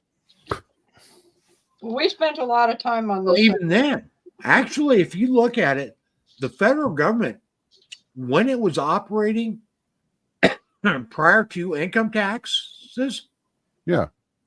it operated within its means and it funded itself. It funded itself through taxes, through tariffs, excises, and I know what you mean. right. And it was mostly based on foreign investment. No, actually, it wasn't. Oh, so it was Americans paying for goods coming in from other countries that they paid the tariff? Yes, actually, you're right. That's I didn't understand how you were meaning it. If you're talking foreign investment, as in loans and stuff like that. No. I'm talking about trade. So like But they it's would trade, pay the yes. tariff to bring in goods, and then Yes. Americans would buy those goods. But then there's a portion that was siphoned off in that transaction that was siphoned off for the federal government to operate. Right. Well, And that's those one of the tariffs, excises, and so forth were What's put that, in Jen? place not to punish countries doing business with us, but to put everybody on the same equal foundation. Right. Okay. So if a country tried coming in here with drastically reduced goods, lower than what the market value should be, then you put a tariff on it. Right. Okay. So the tariffs were balanced. There was a balancing act on doing tariffs because tariffs can have a very detrimental effect on our economy as well. Kind of. Jen, you were going to say. Well, I was going to say, and I think that's one of the reasons why Trump says tariffs is one of his favorite words, because he understands that it brings, if you do it the right way, which he did in his first 4 years, it boosted our economy and it lowered our taxes. Yeah, well, I think he uses the tariffs that he wants to impose, that he's talked about, especially with China, but in other nations as well, is meant to stimulate America first. Because everything we're buying overseas are things that we can manufacture in America. The reason why no one's doing it anymore is because it's not cost effective, especially if you take into account the unions. It doesn't make it cost effective. We can't compete, especially with China and their slave labor. So you throw a tariff on them. It doesn't stop them from getting the goods in, but it makes it more worthwhile to build American first, to have American goods and to buy those goods. So I think that's what his goal is with the tariffs, is to promote America first, buy American first, especially internally, and to develop new businesses in America.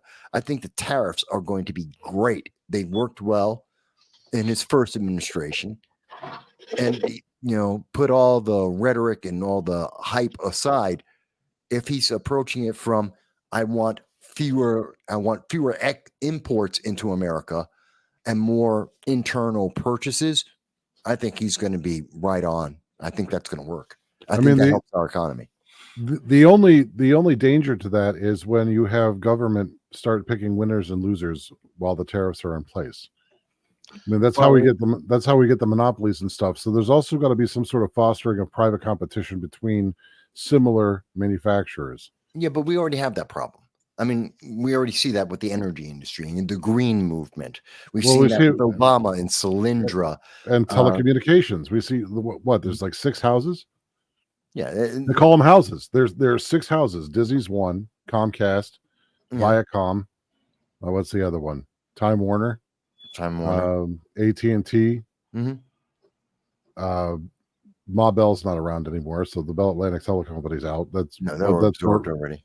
Yeah, they were absorbed. So there's 5, but those 5 divvy up everything from radio to television broadcast to streaming services, and and others. So there is a problem with protectionism when it comes to government cronying up with corporations to do business, but you gotta make sure that you're encouraging a free market internally that doesn't swamp out startups. Yeah, but that's easy because that's assuming the only reason why we have monopolies. Google is a monopoly. Correct. As determined by courts. So it's not a question anymore. It's a fact. And we've known that for a long time. These monopolies that have come into place is because we've had government over-regulation and we haven't had tariffs, which have isolated or made it more competitive for Americans to compete. So I think the tariff is great as long as the government isn't subsidizing anyone. Kill the subsidies. The only thing that's been keeping the green movement, you know what, you could probably make a better solar panel that will be more effective, and you can probably make a better battery for renewable energy. No one's going to do it. One, because it takes a long time. I mean, we've been working on solar power for 70 years. We still can't get it right. But the fact that we have subsidies, no one has a reason to get it right, because every year that you don't get it right, your college and all the staff that are working on it and experimenting on it, they get a check from the government. I don't really have, it's the same thing, like we haven't cured anything since polio. Well, the pharmaceutical companies don't have an incentive to actually cure anything. They want you to live with it because they get more of a subsidy for having people live with stuff than actually curing anything.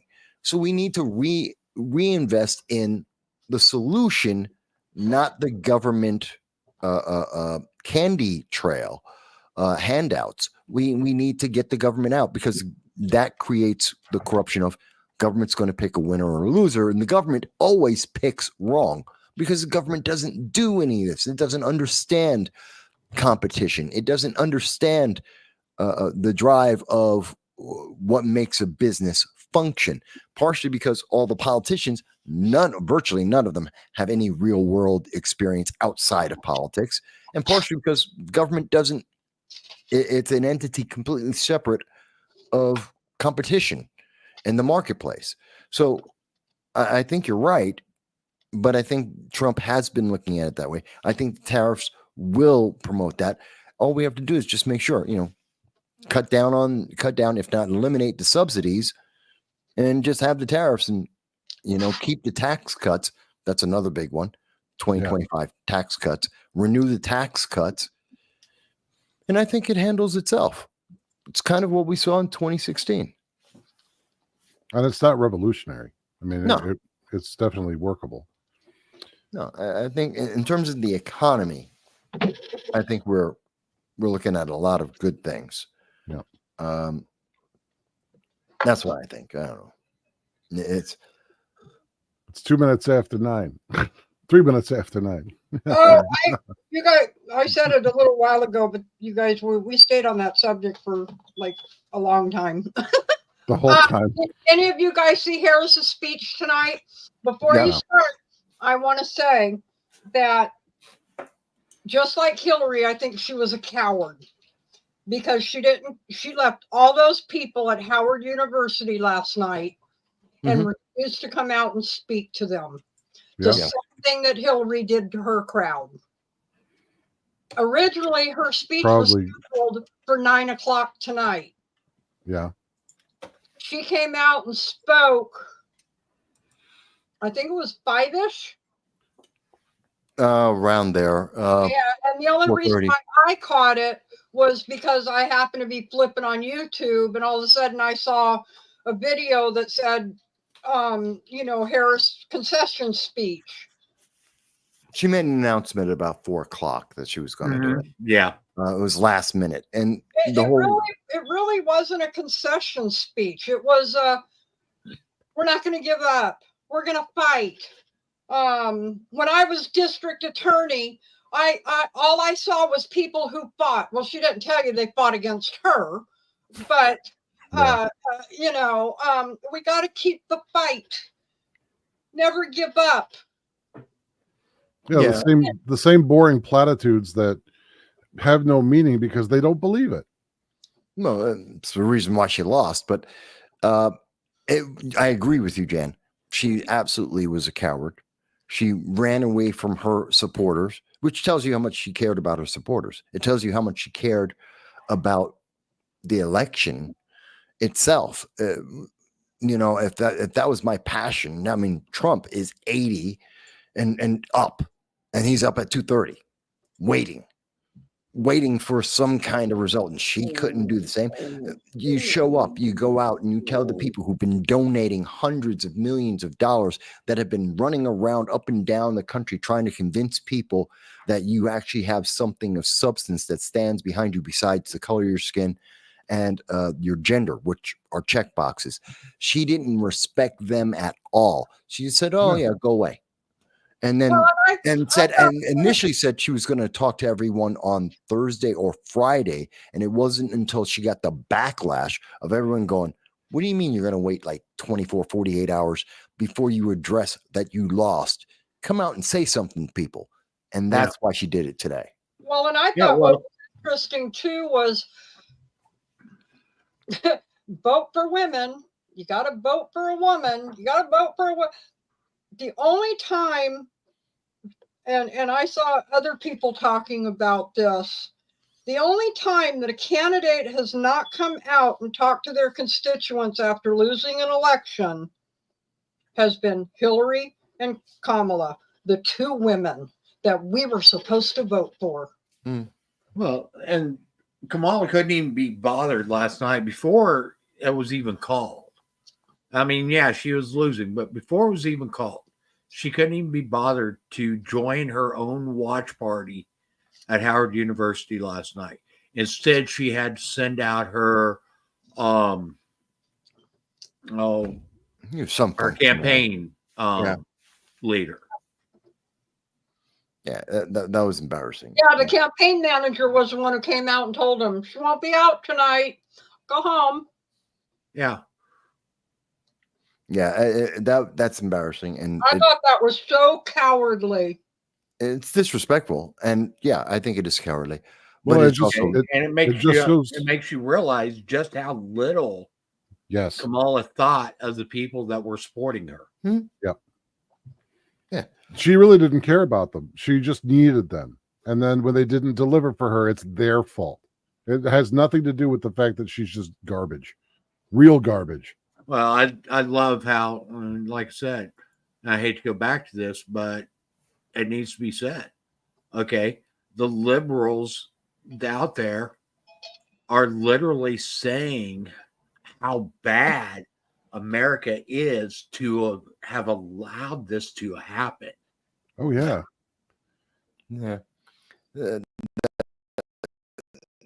America is so wonderful that we had 8 million illegal aliens come in. We're so wonderful. Everyone wants to be here. Okay. But you don't see a whole lot of people leaving, do you? No, none of them are leaving. Even though Russia made it easier. You guys saw that? No. Yeah, Russia lifted all their immigration restrictions, like having to learn Russian history, knowing the language. He basically opened up everything and said, anybody the only stipulation was that you couldn't bring with you your identity politics. But if you wanted to be a based and righteous person, you would find a home in Russia. And he alleviated a whole bunch of immigration stuff, trying to scalp talent from the United States. Didn't he also put in a requirement that you would have to go and fight in the Ukraine? I don't know, but I think that would I believe part of the stipulation, I didn't look into deep, but I believe the stipulation was, you can come into Russia, but you're going to the front lines. You're going to earn it by being on the front lines. Oh boy. Well, I just know over the next couple of weeks, all we're going to hear is, "Boss, you're misogynistic." Of course. I'm a misogynist, racist. I'm a low-life white gay person. You're not really gay. You're not really gay. I'm not really black, because we can't be. We can't. And of do it. course, Dahl and Mike, you're misogynistic and racist Oh yeah. because you By didn't default. vote for Kamala. By default, I was that way at birth. Oh, Yeah. of course. I had no choice in the matter. I had to be this way. It's so crazy to listen to these guys. And again, you're seeing it in CNN, you're seeing it on MSNBC, you're seeing it on libs of TikTok, how America's so dumb. They are so insulting. They're not even thinking about how badly they are insulting their own base and everyone else. Like, you're just too stupid to understand. You idiots. How dare you not do what we've told you to do? Don't you understand? I'm your superior. This is what they are saying to everyone. How could you not vote? You have to vote for Kamala. Not only is she a woman, not only is she black, but obviously she's just great. And you are just too stupid to know. Okay, I got something to say about that too. I Go don't ahead. know if you guys caught Candace over the last month and a half, 2 months. No. Candace Owens. Yeah. Yes. Candace did a deep dive over a month and a half on her genealogy. Mm-hmm. Kamala is not black. She is Syrian, Indian, Irish. Yeah. Really? Kamala has her father was Hindu. Her mother was Indian. Living in Jamaica. Living in Jamaica. There's a big Chinese population in Jamaica. Yeah, So she did a majored, and if you guys have a chance, I think it was 3 weeks ago, she did a 2.5-hour interview with Judge Joe Brown. Go watch it. Go watch it. Joe, really? She sat down with Joe Brown? Bombs that he drops in this episode. Oh my goodness. Oh my God. He goes all the way back to civil rights era and before, all the way to today. Joe Brown is funny. He drops bombs about everything. Oh man, when he was talking about Willie Brown and Kamala, that was gold, comedy gold. Yep, he talks about that too. That he's funny. I've seen a lot of his stuff, but it's all true. Yep, The man has a memory that just, oh my God, it's like I don't Have you remember seen from yesterday, and the stuff that he remembers. If you ever get the chance and you want to see something really amazing, go watch Joe Brown's take on Black Wall Street. That on was YouTube? amazing. Yeah. Okay. Just look up Black Wall Street and Joe Brown. I'm sure it'll come up.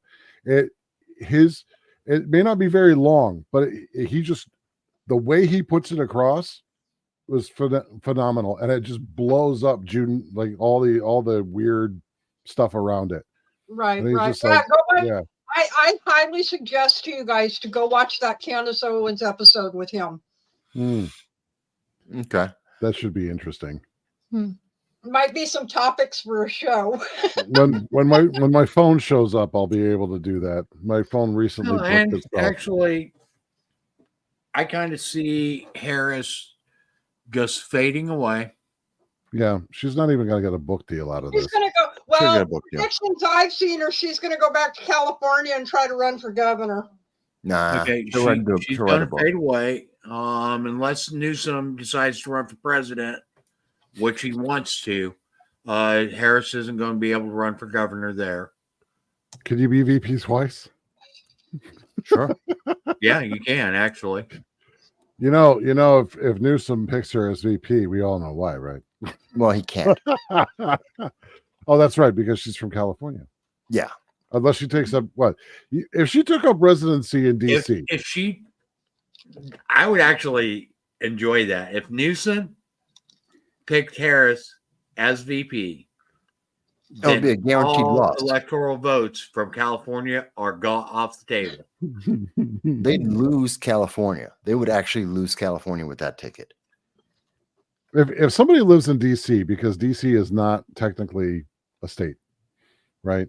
No, it's not a state. It's a Commonwealth. So if someone takes residence in DC, can they still be part of a ticket?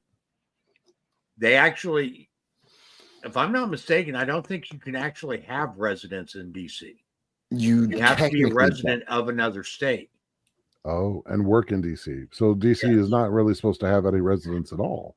it was created on the basis that it does not exist as a state. It's its own entity.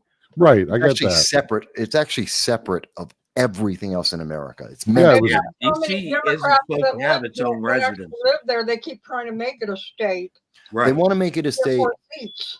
but the whole purpose of why it's not in a state is because if it became a state, it would have too much power because of all the politics is centered there. It's the number one reason. It's to stop the corruption, which is why, because they had the capital in New York City initially, but it was too much And power. then it went to Philadelphia. Went to Philadelphia, and then everyone was screaming because same problem with it being in Philadelphia was the problem with it being in New York, too much power.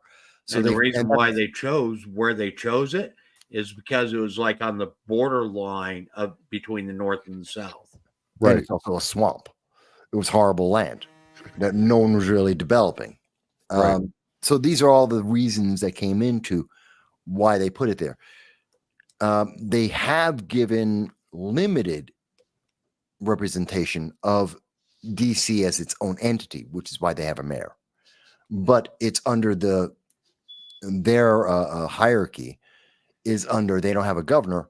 They're answerable to Congress, which would be Right. the Speaker of the House, Right. because they don't have that. So no, you can't run. Yeah. Washington, D.C. That's correct. actually is not supposed to have any residents.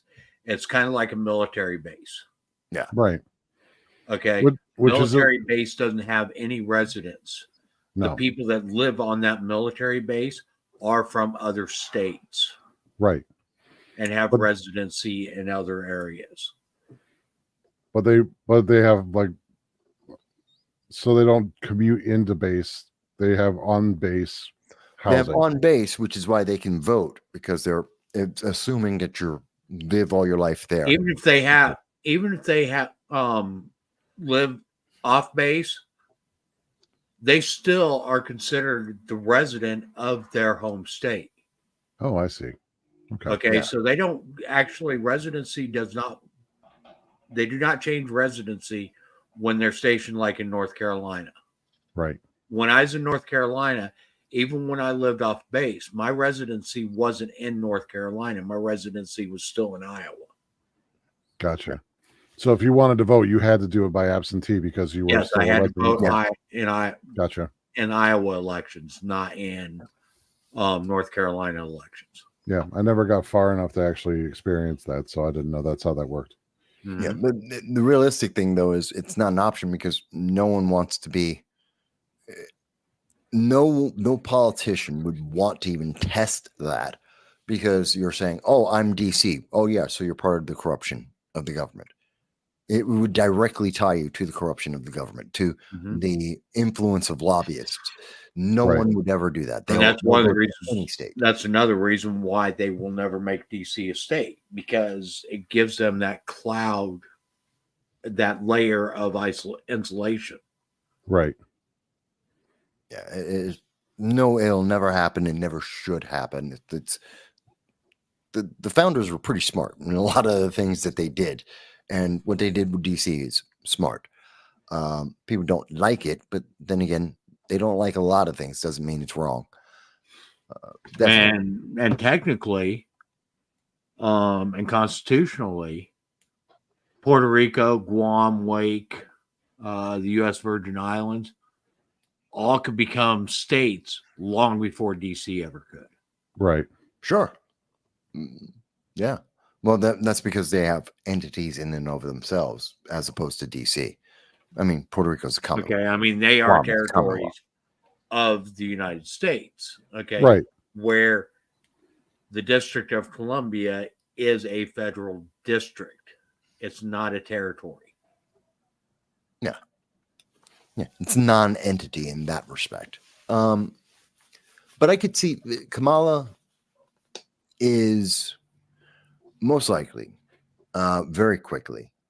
Biden's already gone. We're not even talking. No one's been talking about Biden all summer long. I mean, we weren't talking about him a whole lot anyway. He's gone. He's a non-entity. He's a ghost. God knows who's running the government. Kamala's gotten the attention because of the election. Election's over. She's going to be a ghost. We're going to hear almost nothing. Almost everything. We won't hear anything else from Walls again. No, he's done. But we're going to hear for the next couple months, almost everything's going to be coming out of Congress as they're going to do their lame duck last minute moves to try and secure power and power bases before the administration turns over.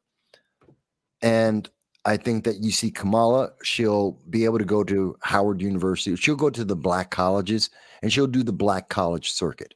She'll do a speech at this college and that college. She'll get, $100,000, $200,000 to speak at those colleges. She'll do a book. It'll be required reading at one of the colleges. She may even be a guest teacher, kind of like Biden was in Pennsylvania, University of Pennsylvania. Very similar thing would happen for Kamala. She'll be a guest lecturer, teaching maybe one class where they'll buy her book, and she'll get some money from the college on a consistent basis, and that'll be her career. That's it. And she's done. No one's going to hear from her again. That's normally no one likes that, normally that's what would happen is she gets the book deal, they get the honorary thing. I think she's pissed off enough people and that they just don't want to deal with her. I think she's always pissed off people. No one's ever liked her. Look at the internal politics. I mean, maybe the average person doesn't read or hear about this. Democrats have never liked her. Well, yeah, but I mean, they've always tolerated her to some degree because she's made herself useful. Now she's completely not useful. Yeah, I don't think she's even going to get the book deal or the lecture series. She's probably going to find herself. She'll get it because they recognize her and they've cemented her as being African American. She's not, but they've cemented her as African American. So and she did in fact graduate from Howard. So she's going to get the black college circuit. Going to get that absolutely, and they're far too racist to not give her that. Racist and sexist. So she's going to get that. She's going to run that circuit for maybe a year and a half, possibly 2 years, but then she's going to do she's going to fade off and be just like Hillary. They're going to bring her out every 2 years to talk about what garbage the right is, how we're deplorable. No, I don't think she's loved enough or influential enough to do that, even for the black vote. I mean, she lost black, especially since she lost black men. Kamala's got no standing. She's got no pull. She's got no power. Yeah, I don't see her. I don't see them calling her back. And she literally demonstrated that during this entire election process. Yeah. Okay, she demonstrated that over the 4 years that she was vice president. Yeah, I agree with you. I don't think. I understand why you're saying it, Jan. And for any other candidate, I'd say you're right. Except every other candidate has earned their progression through the system, and they've built up a base of people that support them. Kamala doesn't have that. She just got handed, we need a black woman for VP. The only reason why Kamala was even in this election was because they had to take somebody. Well, they had to be able to use the money that they raised for him.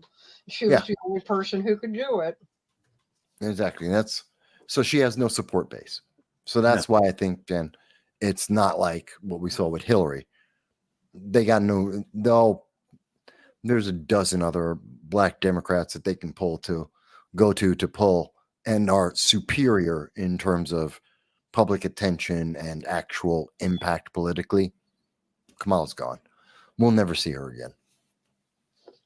I'm okay with that. Oh, I got no problem with it. But it's not that. You think that Waltz is going to have? I was going to ask if Waltz is going to have a warm welcome when he gets back to his state. Well, like I said, they damn near lost Minnesota. Yeah, What was the Minnesota was red for most of the night. what was It the was. over under? I didn't get to see Minnesota. What was the over under? It was running for most of the night. It was running about 50.5% thereabouts for Trump. Yeah. Most of the night. Yeah, It ended up being, it was like the last hour it turned blue. yeah. Just barely. It ended up being 51% for Harris, 46.8 for Trump, 0.8 for Kennedy, and 0.5 for Stein. Wow, Stein actually made some of it. No, and I'm 0.5 for Oliver, 0.1 for West. Yeah, I'm surprised Stein didn't do better. That's the other thing I got wrong. As a protest vote. Not so well. The vote for Stein was one protest because they couldn't. A lot of places couldn't or wouldn't touch RFK, but it was basically the home of the Democratic Socialists of America, as well as the home of the pro-Hamas movement. And the pro-Hamas movement is bigger than the 0.8 national that Jill Stein got. Not a lot larger, probably 1.5%, but it is there. So I was surprised, and especially in Michigan, I really expected to see her get closer to 2%. And I was predicting that. She did take third. Yeah. And strongly took third of all the independents. She stepped on all of them. And it did have an impact on Michigan turning for Trump, but not nearly as much as I had expected. I really thought she would be the decision maker for Michigan. Turns out not as much, but I'm wondering, where is that pro-Hamas crowd going to go now? They got Ilhan Omar. Okay. And who else? What else do they have? And what are they going to do? Because all of their power base just evaporated. Her and AOC got voted back in. Did any of the other squad? There's another one that got voted out. I'm trying to figure out who that is. Jamal Bowman, Cory Bush.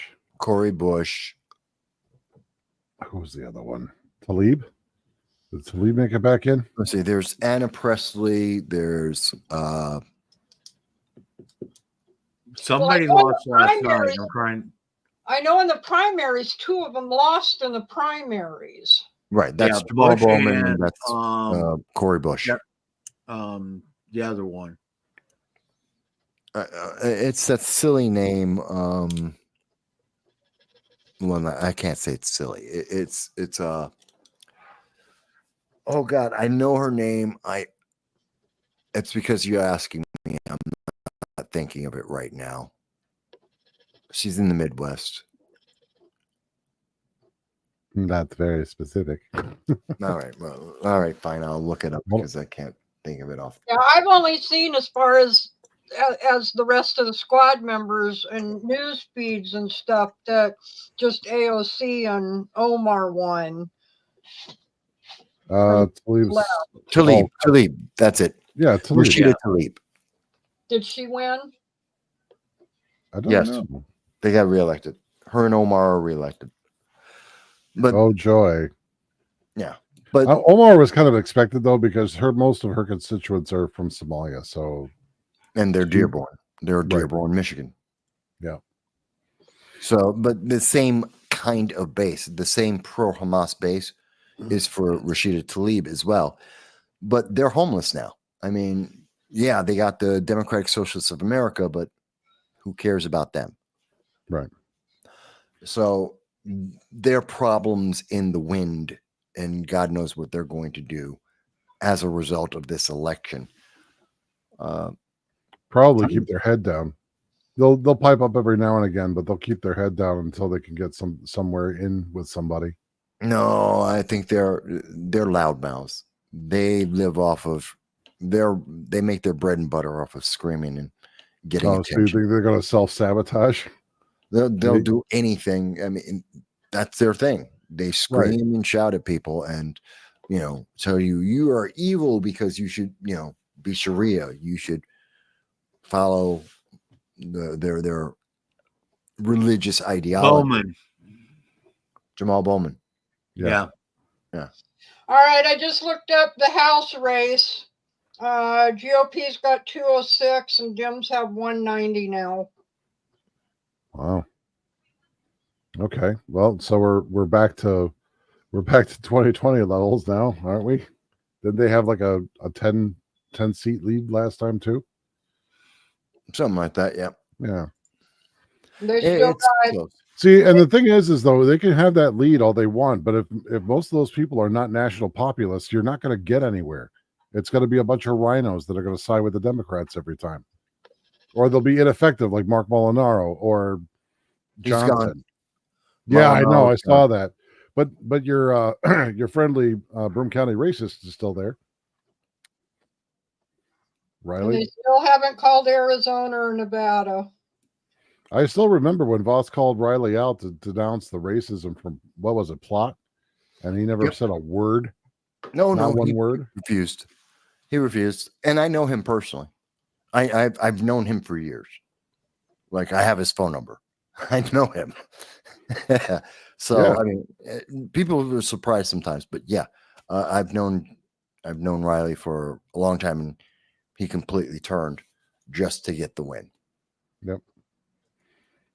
Oh, but he's from our area. He's a real down home boy. Yeah.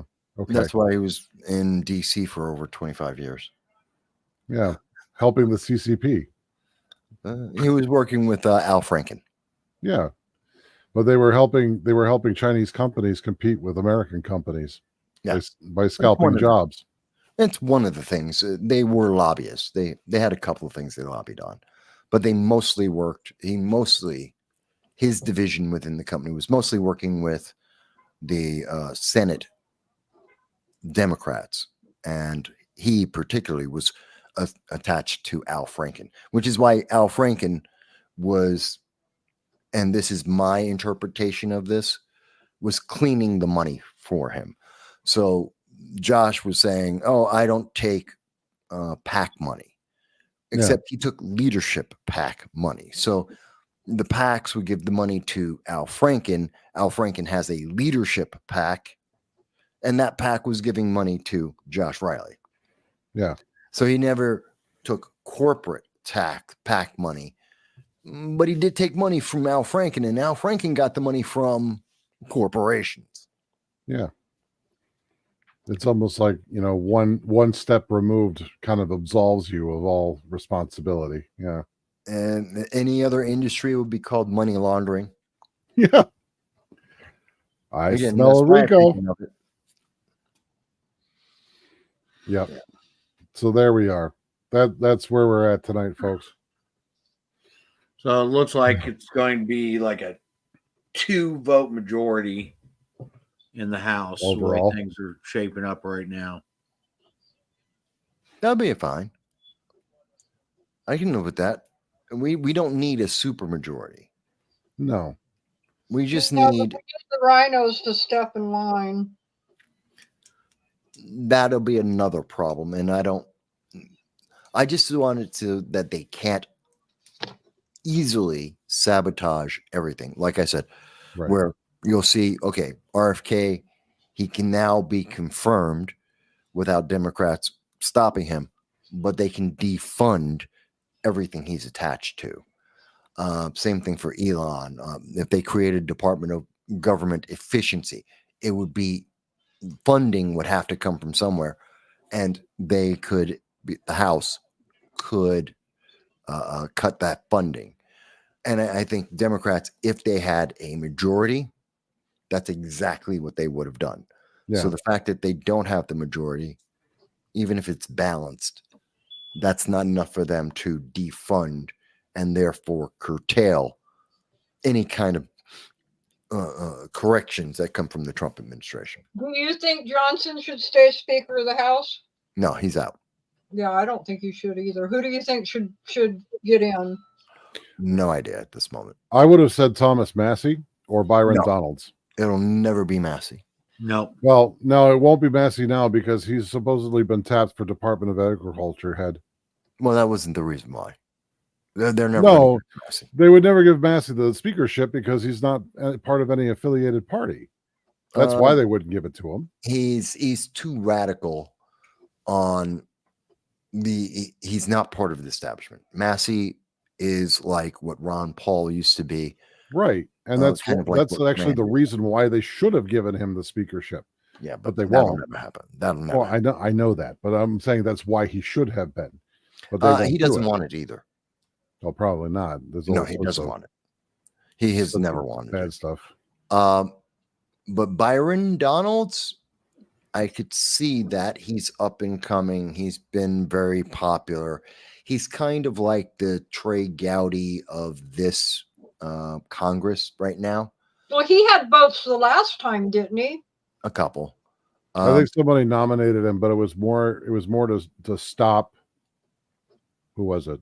There was to Jim stop Jordan. somebody else, yeah, from having to go up and be speaker. Yeah, Jim Jordan, and he didn't want it either. Realistically, you're not going to see anyone from the Freedom Caucus. You're most likely, I would say most likely, you're not going to see anyone from Freedom Caucus actually get named in there. Like Chip Roy would be another interesting choice, I think. Yeah. Nancy Mace, I think, would be an interesting choice. They're not going to pick any of those. Because someone like me thinks they're interesting choices and could be worthwhile is exactly why they absolutely Right. will not let them in. Yeah. And you got to think of someone. They don't want someone with too much power. It'll probably be someone who's milquetoast that you never hear their name ever. Mm-hmm. And it'll be someone like that. Well, it was like Johnson was. Nobody knew who Johnson was until he showed up.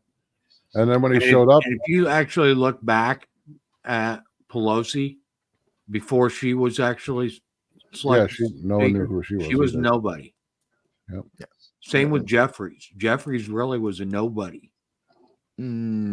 Jeffrey was a little bit more. Well, we just need somebody to lead the House that is going to actually do what they're supposed to do, not Jeffries cater will to Democrats. We would like to see that, but Jeffries is going to get replaced as well.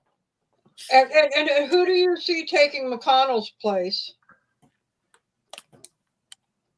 Also, I don't know. not sure. Also, not sure. I mean, not Rand Paul. Well, yeah, and it won't be Ted Cruz either. No. Well, I guess that's something I'll put on the list to talk about, like more towards the end of the year. December. We'll have a pretty good feel for it by December, but at this point, I'm not sure. Doesn't Rand Paul have some sort of pull as seniority there? He's been in there for quite a while. Yeah, he's got a lot of seniority. Yeah, So, but I they're mean, not going to make him Speaker of the House. Well, no, of course not. But it would be something to see an argument for it. You could make the argument, but no, I want to see the argument come out in the Senate. I would like to see that argument as to why they will never make it. Do it. One, he doesn't want it, and two, they know no one. Both sides will absolutely agree on not putting him in, so you're never going to get a debate about it. There's no one who's going to go, yeah, we've got to fight for rent. No, they'll both say, nope, you're right. Yeah, he's out next. You'll never come up to the floor to actually have a conversation. Never be spoken about. So you're looking at, again, someone now. The Senate is more high profile. So in the House, they want someone who's there. They want somebody that has some pull, some sway. Yeah. In the House. That's why the Democrats have got Schumer in there. Right. And well, that was also because they were bribing him at the time. A couple of votes. I think it was Obamacare. They were bribing him at that point. And so that's why he got it. And I think he'll keep it. Because he has way too much power. Yeah, he'll be the minority leader. Yeah. But for the majority, like I said, it's not going to be Cruz. It could be Hawley. I could see Josh Hawley. Yeah, maybe. Well, like Yeah. I said, I'll put that on the list and we'll hit it next month. Yes. Something else that we should just run over real quick. Mm-hmm. So states that have joined the national popular vote. Yeah. Maine, Vermont, Massachusetts, Rhode Island, Connecticut, New Jersey, Delaware, Maryland, New York, Illinois, Minnesota, Colorado, New Mexico, Hawaii, California, Oregon, Washington. If that was actually in effect, would have had to make all their votes, their electoral votes for Trump. Yeah. Yep. Yeah, but they're going to keep saying popular vote no matter what. Yeah, Because Dal and I were talking about that before we went live when you stepped away. Yeah. Yeah, wasn't it that the original intent of the Electoral College was to reflect a percentage of the population's vote per constituency? The original intent of the Electoral College was to give a weighted how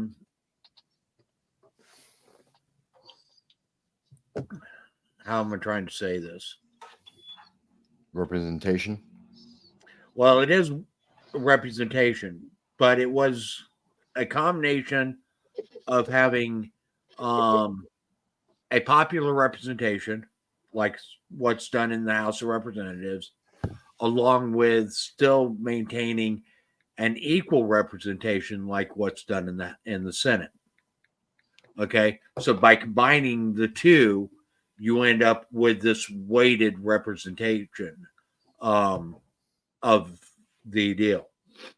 Now, it's never ran this way, but it was intended, from what I can gather from various sources, that each electoral vote would remain in the district that it was supposed to be, where the two electoral Senate Right. representatives would represent the entirety of the state, but the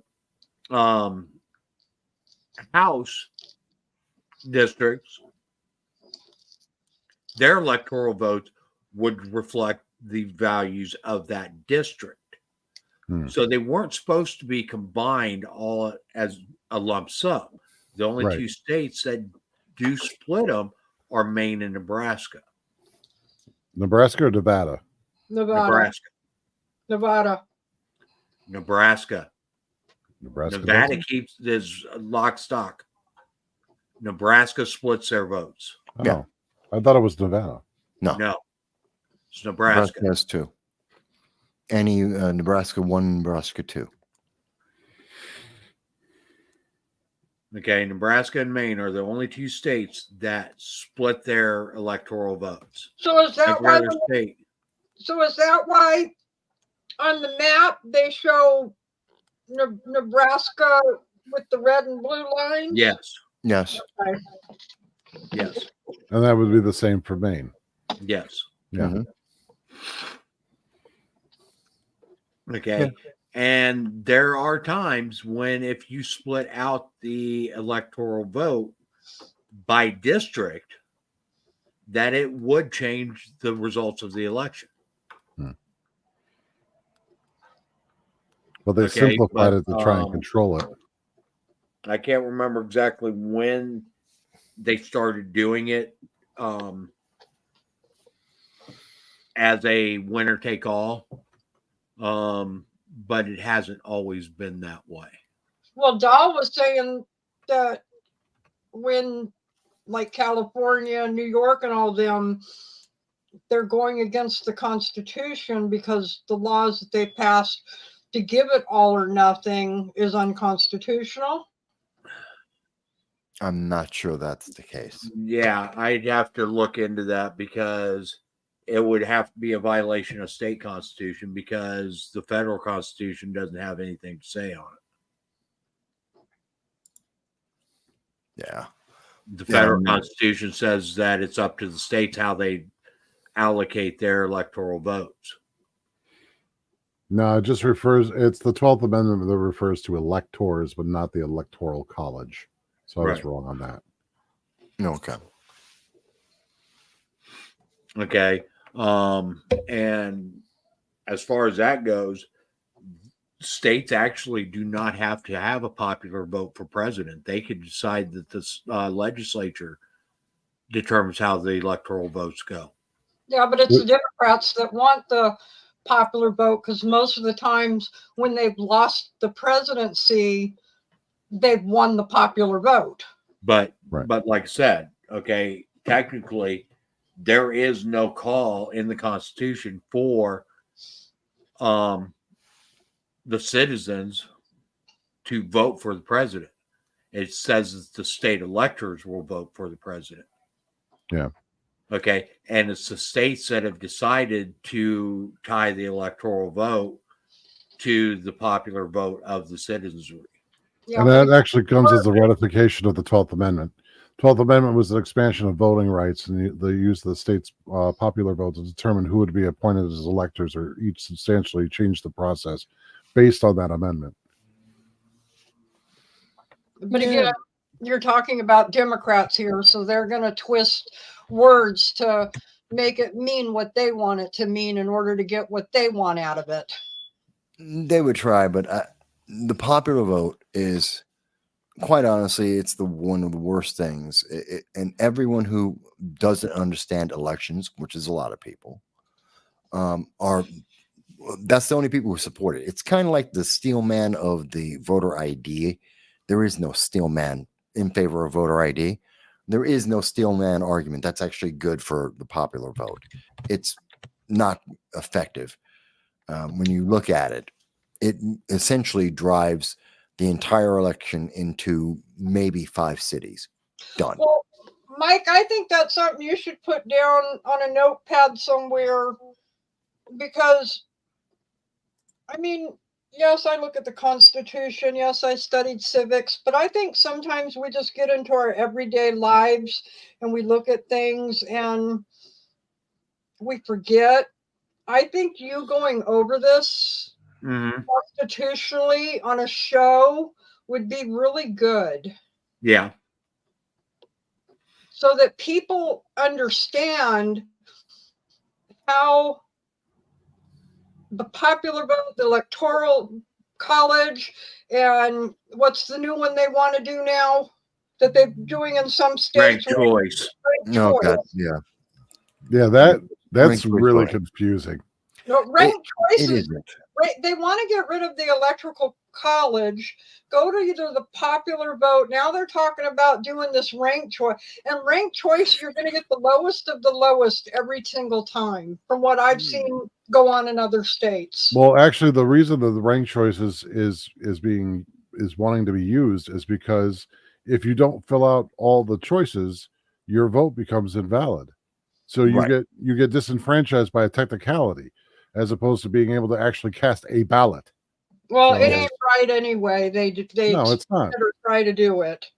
A lot of people like it because it's supposed to be more fair, because you get more options, you get more choices, which is stupid.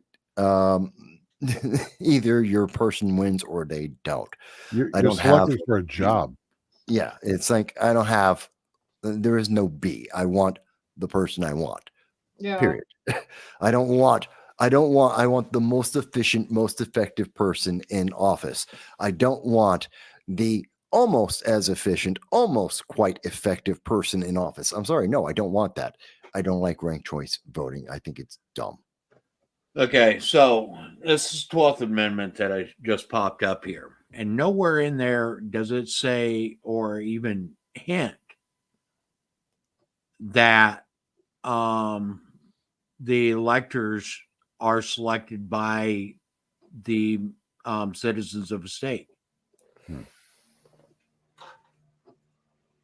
State, probably state. Okay. Constitution All it says. says is the electors shall meet in their respective states and vote by ballot for president and vice president, one of whom at least shall not be an inhabitant of the same state as themselves. Yeah, I would imagine it's state governments that are saying it. Okay. State constitutions. So that is all determined by the states. Okay. The Constitution doesn't have any requirement that the president be elected by citizens, or that the electors be chosen by citizens. That's been tradition, but there is no constitutional requirement. Constitutionally, the state legislatures could determine the electors and choose the president that way. Is that why when They it's written so in the chose. Constitution, the right to vote is not a right, it's a privilege?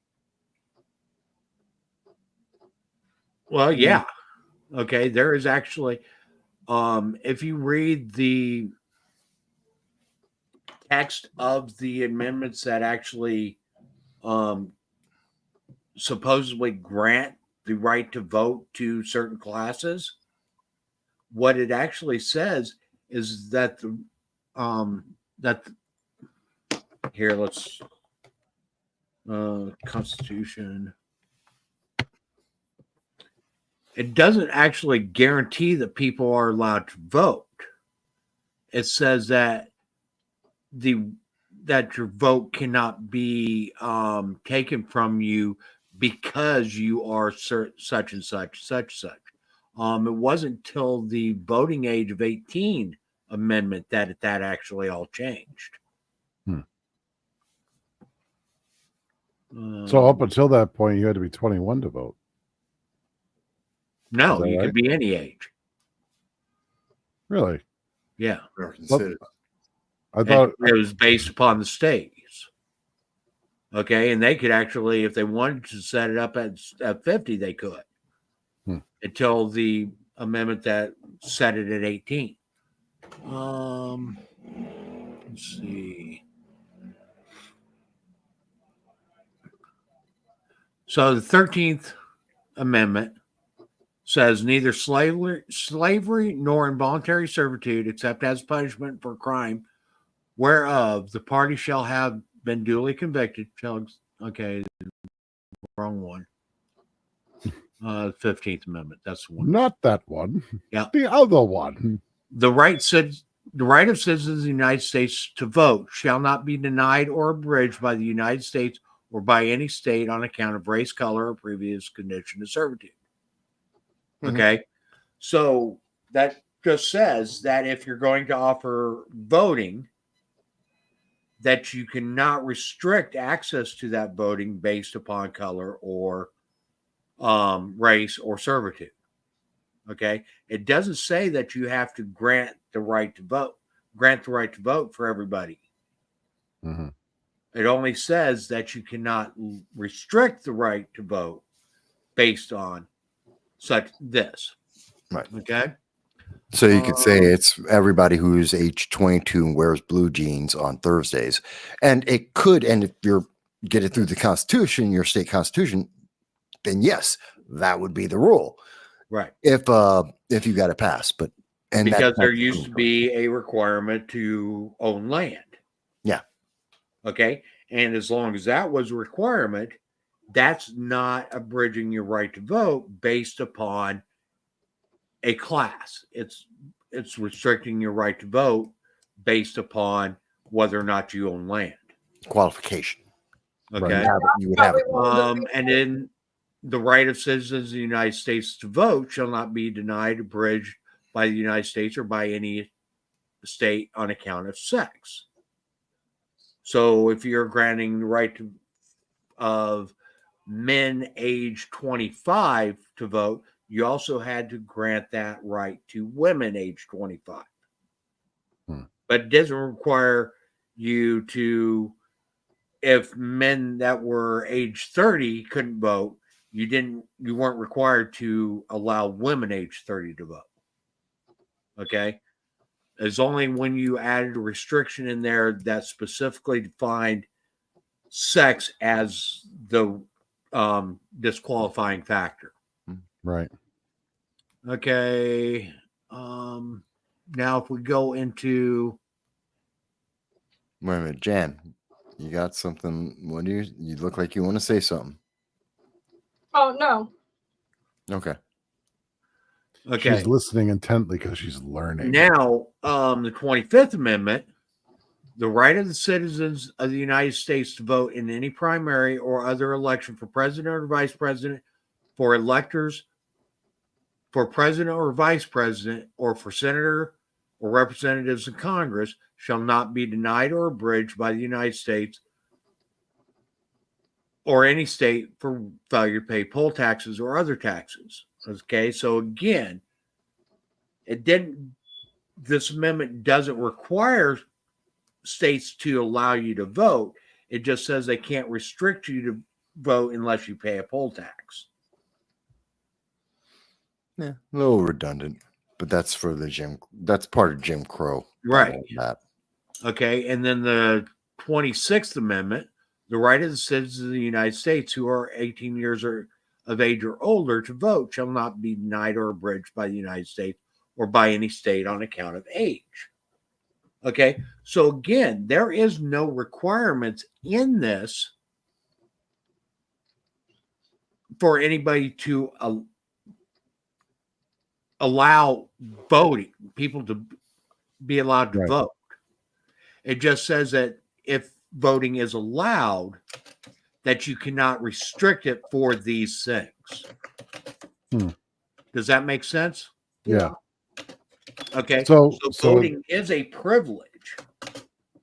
And if a state is allowing that privilege of voting, it cannot deny that privilege to people based on these criteria. Okay. That's what those amendments are. That's what people don't understand. Could you imagine? And they get that confused because it says the right to vote in those amendments when they're really not rights. They are privileges. And voting is a privilege. And when people don't enjoy or utilize that privilege, they're actually denying themselves. Yeah. Could you imagine if a state decided to forego ballots entirely and just settled everything on dice rolls like in D&D? Technically, they could. Think about it. Like you roll initiative and then you whittle it down and your candidate is elected by dice roll. Technically, they could. That's crazy. Hey, guys. And technically, like I said, they could, if they chose to, if the state chose to, a state could say that we are going to elect our senators based on this methodology. Okay. Let me double check something on that first. Roll a D20. Yeah. What happens if you get a natural 20? If you get a nat 20, that means you get to I don't know. Let me think about it. And what if you get a 1? Oh, if it's a critical failure, tarred feathered. No. Okay.